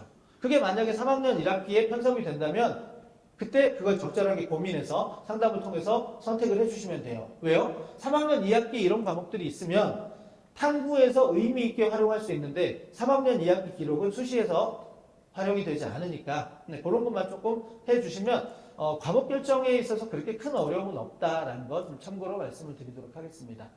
자, 그 다음에 저희 이제 그 과목 체계 5등급제라는 거 알고 계시죠? 보통교과, 전문교과 모두 다 등급하고 성취도가 5단계로 이제 나가는 거고요. 그 다음에 사회하고 과학에 해당하는 융합선택 과목은 뭐예요? 이제 등급이 산출되지 않고 성취도 A, B, C, D만 나간다라는 거. 그 다음에 자, 여기 보시면 이제 교육과정 편성 현황이 대학에 제공이 되고, 그 다음에 또 제공이 되는 요소들이 있습니다. 이런 것들도 그냥 참고로 알아두시면 되고요. 더 중요한 건 이겁니다. 여기 보시면 이제 우리 학생들이 치르게 되는 2028에서 교과전형을 쓸 때 지금 졸업생들도 많이 들어오면 졸업생들의 내신이 더 좋은 거 아니야? 우리가 불리한 거 아니야? 이렇게 이제 생각하실 수 있는데 보시면 재학생만 치르는 게 대부분이죠. 그러니까 지금 올해 2027 아이들은 재수를 해서 교과전형을 쓰려면 저렇게 국민대 과문대처럼 재학생하고 졸업생을 전형 분리를 해놓은 데는 쓸 수 있지만 위에 있는 경희대, 고려대 이런 대학들은 쓸 수가 없다라는 거죠. 교과전형으로. 그래서 일단은 교과전형은 2028 대입, 일단 2028에서는 재학생만 치르게 된다. 요런 다 불리한 것만 있는 건 아니죠. 여태까지 되게 변화가 많아서 되게 걱정스럽지만 이런 어떤 혜택 아닌 혜택도 하나는 있다. 이런 거 참고로 말씀을 드리겠습니다. 자, 그 다음에 이제 내신평가 변화에 따라서 등급이 이렇게 이제 달라지죠. 2등급까지가 기존의 2등급까지가 거의 1등급에 해당이 되고요. 그 다음에 4등급까지가 거의 2등급에 해당이 됩니다. 그러니까 이제 성적을 딱 받고 우리 아이가 2등급이네. 그러면 꽤 잘했네. 이렇게 생각하시면 안 되는 거죠. 이제는 4등급이기 때문에 자해야 인서울 끝에 들어오는 그런 정도가 해당이 된다는 거고요. 자, 그 다음에 여기서 내가 또 하나 중요한 내용, 좀 주의하셔야 될 부분을 말씀을 드리면 일단은 등급별 인원이 늘어났기 때문에 등급의 영향력이 좀 줄어들 거다. 이런 것 때문에 변별력 약화를 얘기하잖아요. 그런데 자 1학년 때는 사실은 모든 아이가 공통 과목을 들으니까 뭐예요? 분모 수가 되게 크죠. 근데 2학년으로 올라가면 어떻게 돼요? 선택 과목으로 쪼개지게 되면 결국은 뭐예요? 아무리 1등급이 10%고 2등급까지 누적이 34%를 하더라도 등급별 인원이 생각보다 많지 않을 수 있어요. 그러면 자 과목 선택을 할 때 첫 번째는 필요한 과목을 다 이수하는 거. 이과에서 요구하는 필요한 과목을 이수하는 게 첫 번째이지만 두 번째는 과목 수, 그러니까 수강생 수가 너무 적어서 내가 필요한 등급을 못 받을 수 있다면 이 부분에서는 고민을 하셔야 돼요. 종합전형을 쓰실 거라면 그래도 과목 이수를 하시는 게 맞죠. 근데 난 종합전형보다 교과전형으로 승부를 봐야 될 것 같아 라고 하면 사실은 그때는 좀 고민을 해보셔야 돼요. 왜요? 조금 더 선택자가 많은 과목을 들어서 등급을 조금 더 좋은 등급을 받는 것이 교과전형에서는 유리할 수 있거든요. 네, 근데 종합전형에서는 필요한 과목을 듣고 오는 것이 좀 더 중요하죠. 물론 교과전형에서도 필요한 과목을 듣는 게 중요해요. 근데 여기서 말하는 건 뭐냐면, 자, 다 이과에서는 과학을 원하는데 사회 위주로 등급 따기 쉽다고 해서 이런 걸 말씀드리는 것이 아니라, 같은 과학과 안에서, 같은 사회 안에서 이왕이면 내가 정말 필요한 게 아니라면, 종합전형을 쓸 게 아니라면 등급별 인원이 많은 과목을 선택하는 것도 고민을 해보셔야 된다. 언제 때요? 내가 교과전형을 조금 더 많이 쓸 것 같다라면. 이런 것도 참고로 말씀을 드리도록 하겠습니다. 자, 그 다음에 요거는 이제 1학기까지니까 이제 넘어가도록 하겠습니다. 2학기까지 자료를 지방교육청에서 만든 게 있습니다. 요건 절대적인 건 아니고 그냥 참고로만 보시면 됩니다. 대략 우리 아이가 이제 1년을 보냈잖아요. 1년을 보내서 내신 성적이 이 정도 나왔는데 요 정도면 어디를 갈 수 있을지 우리가 한번 생각을 해보기 위해서 조교를 위해서 만든 겁니다. 자, 올 1등급의 비율이 부산교육청에서 한번 측정을 해봤더니, 표본을 가지고 해봤더니 1.3% 정도. 그럼 이게 9등급제에 해당이 되는 성적으로는 1.45에 해당이 된다는 거죠. 그 말은 무슨 말이냐? 1.45 앞에 등급은 아직은 안 나왔어요. 9등급제로 바꿨을 때. 그 말은 거기까지는 다 동점이란 얘기죠. 하지만 이게 끝이 아니죠. 앞으로 2학년 2학기, 3학년 1학기가 더 들어가면 저건 다 쪼개지게 돼요. 조금 이따 설명을 드릴게요. 그 다음에 자, 올 2등급에 해당이 되는 아이들은 비율이 17.42%예요. 그럼 9등급제에서 상위 누적 17.42%에 해당이 되는 성적을 봤더니 3.35등급이에요. 자, 올 3등급이 되면 상위 누적 50% 정도에 해당이 되고 9등급제 기준으로는 5등급 정도에 해당이 된다. 요게 지금까지 우리가 말씀드릴 수 있는. 그럼 대략적으로 우리 아이가 올 2등급을 받았다 그러면 3.35등급이네. 그럼 9등급제에서 3.35등급이 갈 수 있는 교과전형 대학은 어디냐? 종합전형 대학은 어디냐? 이런 걸 좀 참고로 보시면 되는데 이게 앞으로 조정이 될 거예요. 어떻게 조정이 되느냐? 현재 두 학기까지의 올 1등급 비율이 1.3%인데 학기가 더 거듭이 되면 다음 학기에는 0.6%, 다음 학기에는 0.45%, 최종 5학기가 들어오면 어떻게 돼요? 0.3%로 줄어들게 돼요. 예, 그렇죠. 학기가 이제 학기제니까 계속해서 이제 과목 수가 늘어나면 올 1등급을 유지한다는 게 어려울 수 있다는 거죠. 그러면 아까 말씀드렸다시피 자, 저 1.45등급이 몇 가지 올라가는 거예요? 1.15등급까지 올라가는 거예요. 그래서 이렇게 학기가 늘어나면 늘어날수록 여기 보시면 알겠지만 올 1등급 이걸로 중간꼴로 설명을 드릴게요. 자, 1.5등급이었는데 2학기까지의 누적은 2.3등급이에요. 그런데 자, 1학기까지는 어떻게 됐냐면 2.4등급이었어요. 그러니까 학기가 더 되면 조금씩 성적이 올라간다. 지금 현재 아까 올 2등급이면 3.35등급 나왔죠? 근데 다음 학기에 들어왔는데 새 학기를 내가 2등급을 유리하면 3.3이 아니라 3.1 정도로 올라갈 수도 있어요. 뭐 정확하진 않지만. 그 다음에 내 학기까지 2등급을 유리하면 다시 2점대 후반 정도로 올라갈 수 있는 거예요. 이해되시나요? 예. 그래서 지금 현재 아까 보여드렸던, 요 앞에서 보여드렸던 요게 절대적인 것은 아니다. 요건 두 학기를 기준으로 하고 체크를 한 거고요. 앞으로 학기가 늘어나면 더 점수가 정밀하게 조정이 된다. 그래서 대략적으로 지금 어떻게 되느냐만 보시면 궁금하시니까. 그래서 우리 아이의 성적을 이제 9등급제로 바꿨을 때 갈 수 있는 대학의 수준이 어느 정도 있다라는 걸 좀 체크만 하시면 되고요. 정밀한 자료는 앞으로 이제 서울시 교육청에서도 만들 거고요. 나중에 이제 3학년에 대해서 원서를 쓸 때는 정밀한 자료가 서울시 교육청을 비롯한 여러 기관들에서 발표가 될 거니까 그때 활용하시면 좋을 것 같습니다. 자, 그 다음에 이제 학점 이수 기준이 이제 변경이 되는 것도 그냥 자료로 그냥 대체하고 넘어가도록 하겠습니다. 학생부 항목별 기재 글자수 축소되는 것도 그냥 자료로 대체하도록 하겠습니다. 자, 대입제도 개편안에 따라서 이제 수능이 달라지는 거, 수능 시험 범위에 해당이 되는 과목들 체크해 주시면 좋을 것 같고요. 핵심은 국어, 수학, 사회, 과학, 탐구에서 이제 뭐가 바뀌었죠? 그 선택 과목이 없어졌다는 거. 그래서 지금 수능의 시험 범위는 전부 다 여기 일반 선택까지도 끝났고요. 자, 미적분 투하고 기하가 수능 시험 범위에서 빠진 이유는 이제 진로 선택 과목이 있기 때문에 빠졌다. 이렇게 보시면 될 것 같고, 개편된 수능 시험의 특징은 설명을 드렸다시피 모두가 동일한 유형의 수능 시험이고요. 그 다음에 심화수학, 미적분 투나 기하가 빠졌다는 거. 그 다음에 탐구 영역의 시험 범위 중에서 1학년만, 그래서 통합사회하고 통합과학만 본다. 그래서 자, 3학년 이전에 수능 과목과 관련된 모든 과목을 이수할 수 있다. 이런 어떤 특징들도 생각해 볼 수 있을 것 같습니다. 자, 그래서 이제 수능에 대한 부분이 조금 더 강조가 되죠. 정시로 가지 않더라도 아까 계속 설명드렸지만 교과전형에서나 종합전형에서나 모두가 다 뭐예요? 모두가 다 수능 최저 기준을 강조하고 있었죠. 그러면 내가 수시로 간다, 학생부 위주의 전형을 쓴다라고 하더라도 수능 공부를 해야 되는 거죠. 그러면 수능 공부를 하라, 수능 공부를 하라라고 이제 학생들한테, 자녀분들한테 말씀을 하실 텐데, 정작 정말 충격적인 건 뭐냐면 아이들은 수능 공부를 어떻게 해야 될지를 몰라요. 네, 그런데도 불구하고 선생님들도 학생들도 이제 수능 공부를 하라고만 이야기하죠. 그래서 첫 번째 중요한 건 수능 공부를 요구하시려면 수능 시험에서 합격하고 수능 시험에서 출제되는 문제 유형에 대한 걸 아이들한테 이해를 시켜주셔야 돼요.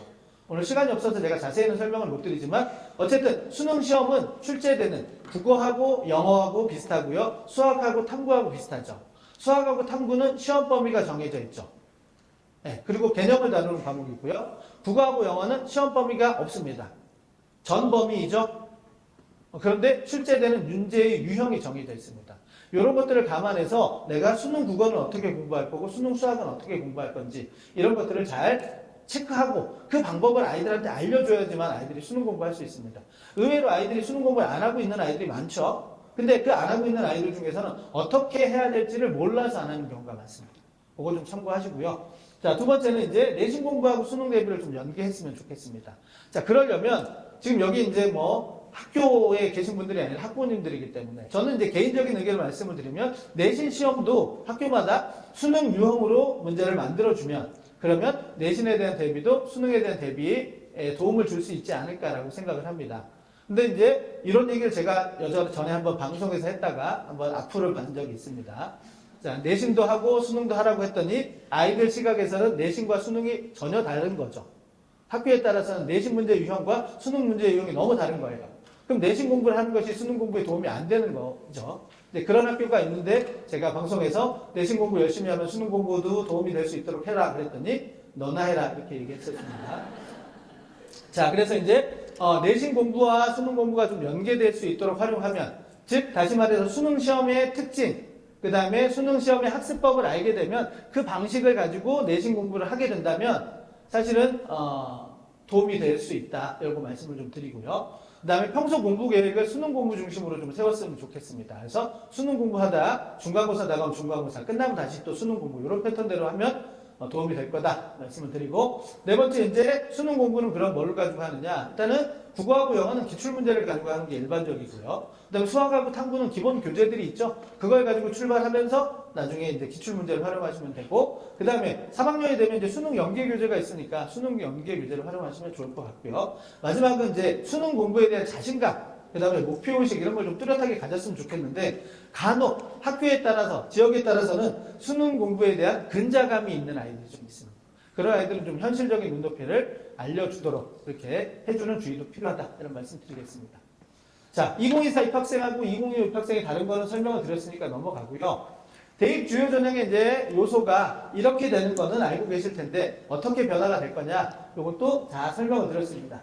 교과 전형에서는 이제 서류 평가가 중요해질 거고요. 그 다음에 수능 체제는 당연히 중요해지고 있고요. 그 다음에 필요하다면 아직까지는 아니지만 중위권 대학을 중심으로 면접이 추가될 수 있는 가능성도 어느 정도 있고요. 자, 그 다음에 종합전형에서는 이수 과목, 필요한 과목을 이수했는지를 볼 거고요. 그 다음에 수능 최저 기준을 적용하는 대학, 그 다음에 당연히 세특하고 창치의 중요도가 높아지고요. 그 다음에 면접의 중요도도 높아진다는 거. 그 다음에 자, 논술 전형 쪽에서는 실시하는 대학이 좀 늘어날 뿐 다른 변화는 크게 없다. 다만 논술이 조금 더 강조된다 이런 것도 기억해 주시면 좋을 것 같고 자 정시에서는 교과를 포함하는 대학들이 좀 더 늘어날 거다 그리고 기억해 주시면 될 것 같습니다. 자 2028 대입전형 시행계획의 주요 사항을 지금 15개 기준으로 말씀을 좀 드리고자 하는데 자 일단 정시가 축소될 수 있는 가능성도 있습니다. 올해 이제 2028에서는 서울대하고 아마 동국대학교가 조금 40%에서 30%로 좀 줄인 걸로 알고 있고요. 정시에서 이제 학생부를 포함하는 그런 가능성, 그 다음에 교과 전형에서 서류평가를 포함하는 거, 전공 연계 이수 과목의 중요도가 높아지는 거, 정성평가 면접을 강화하는 거, 수능 최저 기준을 강화하는 거, 면접형 서류형으로 학종을 분리하는 거, 그 다음에 논술의 변화가 들어가는 거. 이게 이제 15개 대학에서 일어나는 변화들이에요. 그러면 15개 대학에서 모든 대학에서 이 8가지가 다 일어나느냐? 그건 아니죠.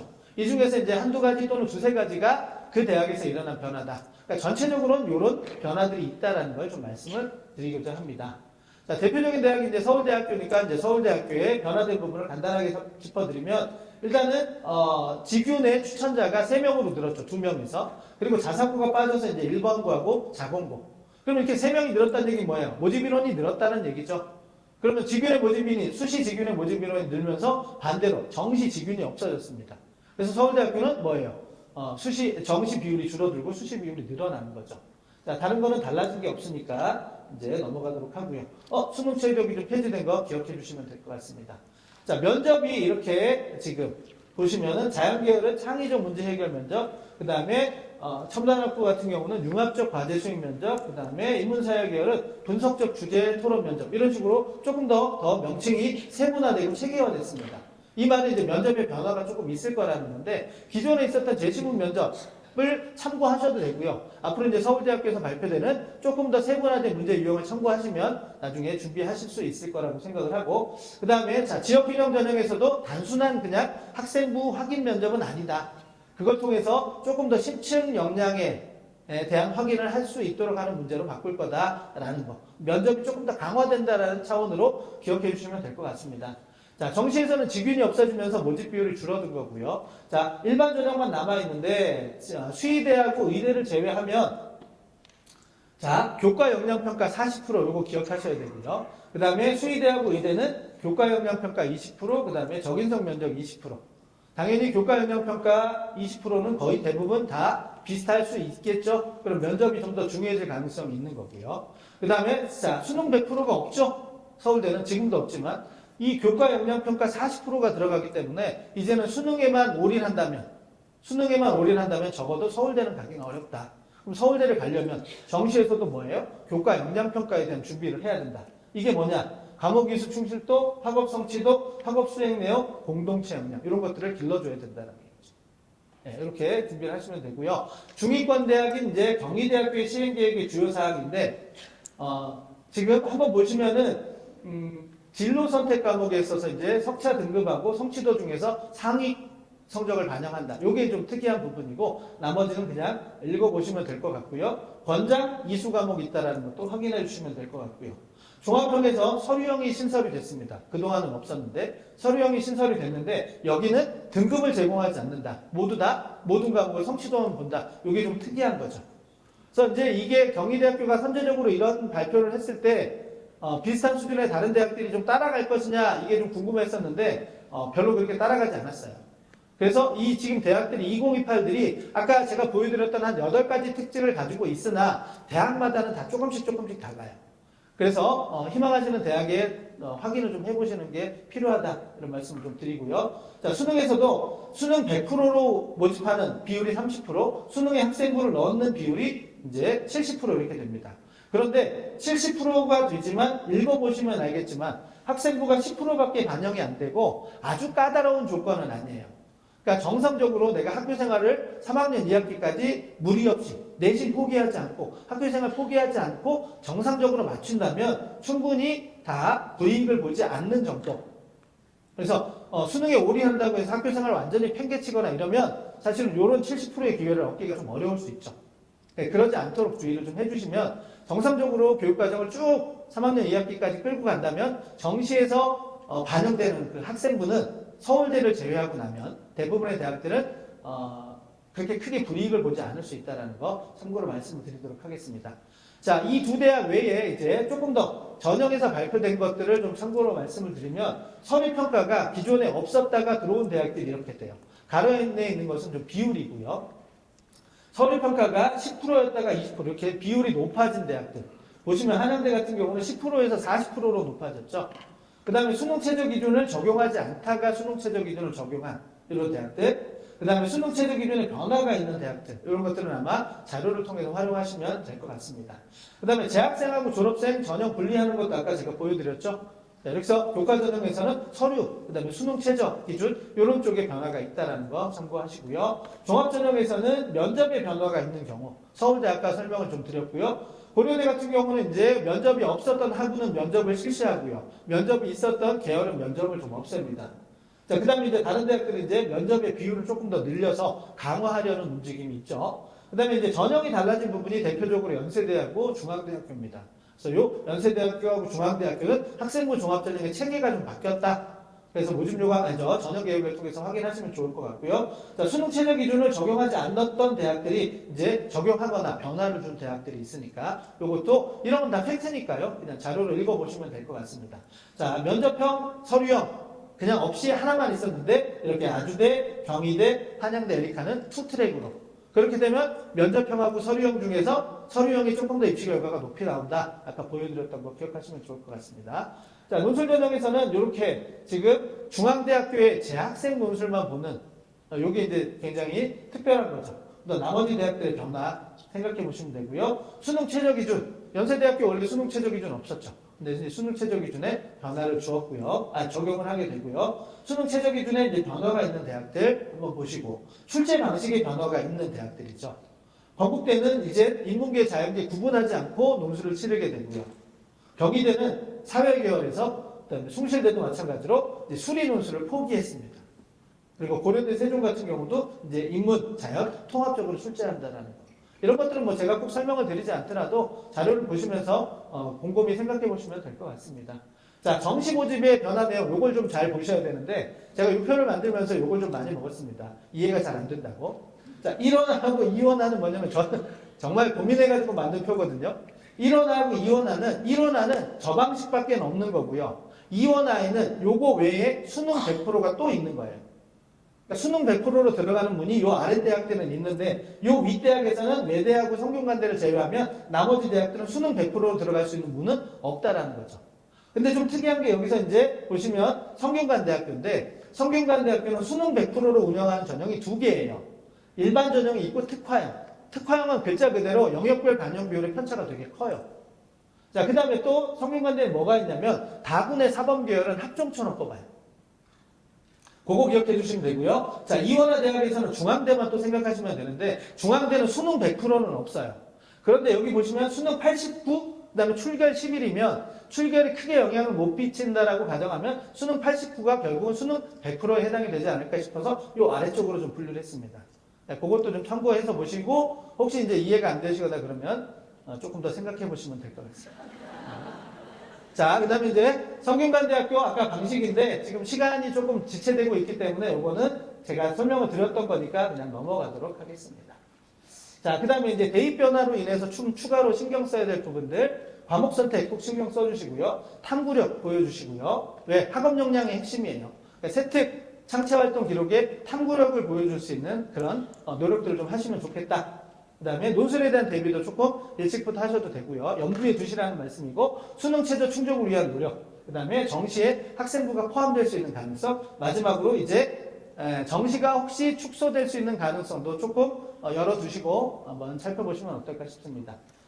자유전공학부 지금 시간이 조금 넘어가는데 여기서 조금 더 해도 괜찮을까요? 네. 예, 최대한 빨리 제가 마무리 짓도록 하겠습니다. 자유전공학부는 제가 관심을 가지라고 말씀을 드렸습니다. 왜? 앞으로 이제 변해가는 사회를 따라가기가 어렵기 때문에 학과를 정하고 뽑는 거는 저 개인적으로는 좀 이제 의미가 적어지지 않나라고 생각을 해서 들어가서 아이들이 사회 변화를 체크하면서 자기가 이제 그 전공을 선택할 수 있도록 하는. 그래서 이제 이 정원들은 좀 더 많이 늘어날 거고요. 그런데 자, 이 중에서 이제 전공 자율 선택제를 교과 전형이나 논술 전형이나 정시 모집으로 들어가는 거는 큰 문제가 없어요. 따로 준비할 게 없는 거죠. 열심히 이제 공부하고 수능 체력이 좀 맞추면 되는 건데 종합 전형은 따로 좀 준비할 필요가 있어요. 그래서 지금 건국대학교에서 지금 종합 전형을 어떻게 뽑는지를 한번 보여드리려고 합니다. 보시면 왼쪽에 있는 게 일반 모집단이에요. 진로 역량을 보죠. 그런데 자유전공학부는 뭘 보냐면 성장 역량이라는 다른 케이스를 봐요. 왜냐면 여기 들어오는 아이들은 전혀 다른 전공들을 가지고 있기 때문에 하나의 일관된 전공 기준으로 평가하기가 좀 어렵기 때문에 다른 요소를 본다는 거. 그럼 내가 건국대 자유전공학부 또는 다른 대학의 자유전공학부를 가고자 한다면 이런 부분들을 좀 생각해 주시라는 거죠. 자, 동국대학교에서는 이런 자료들, 일단 기본적으로 성적이 중요하다는 거 하고요. 요걸 좀 설명을 드리고자 해요. 하나의 전공 분야의 밀접도가 높은 아이들은 동국대학교에서는 자, 그 아이들에게 그 전공의 심화, 확장된 그런 경험을 보겠다라고 이야기를 하고요. 그 다음에 이런 전공, 저런 전공, 다양한 전공에 관심을 뒀던 아이들은 왜 그랬는지, 어떻게 변화됐는지 이런 부분에 초점을 맞추라는 거죠. 그래서 희망 전공이 자꾸 바뀌는 아이들이라면 바뀌는 아이들하면 생기부에 왜 바뀌었는지, 왜 이런 부분에 관심을 갖게 됐는지를 같이 서술해 주는 게 필요하다. 그리고 그런 과정에서 뭐예요? 자기주도성을 보여주는 게 필요하다. 이런 말씀을 하고 있으니까 참고해 주시면 좋을 것 같습니다. 이제 마무리 짓도록 하겠습니다. 고교 생활에서 중요한 활동은 뭘까라고 봤을 때, 자, 클릭하는 순서대로 중요한 겁니다. 일단 일반적으로 학생부 종합전형을 준비한다라고 했을 때 첫 번째가 내신 성적이죠. 그 다음에 두 번째는 모의고사 대비 수능 공부예요. 수능 공부를 안 하고 있으면 나중에 전형을 바꿀 수가 없어요. 그래서 꼭 수능 공부, 수능 최저 기준을 위해서라도 해야 되는 거고요. 세 번째는 이제 세특이 중요하죠. 그 다음에 네 번째는 과목 선택 중요하고요. 그 다음에는 창체 활동 중요해요. 그 다음에 기타 교내 활동이에요. 이 클릭한 순서대로 중요한데 아이들은 뭘 많이 해요? 기타 교내 활동을 너무 많이 하려 하죠. 예. 그래서 내신 성적이 안 되는데 기타 교내 활동으로 대학을 가기는 어렵다. 이런 거 아이들한테 주의를 시켜주시고요. 만약에 중간에 어느 순간에 나는 학생부 위주의 전형을 가기 조금 어렵다. 그럼 나는 이제 정시에 좀 집중을 하고 싶다라고 했을 때는 당연히 1순위가 이제 수능 공부, 모의고사에 대한 TV가 되겠죠.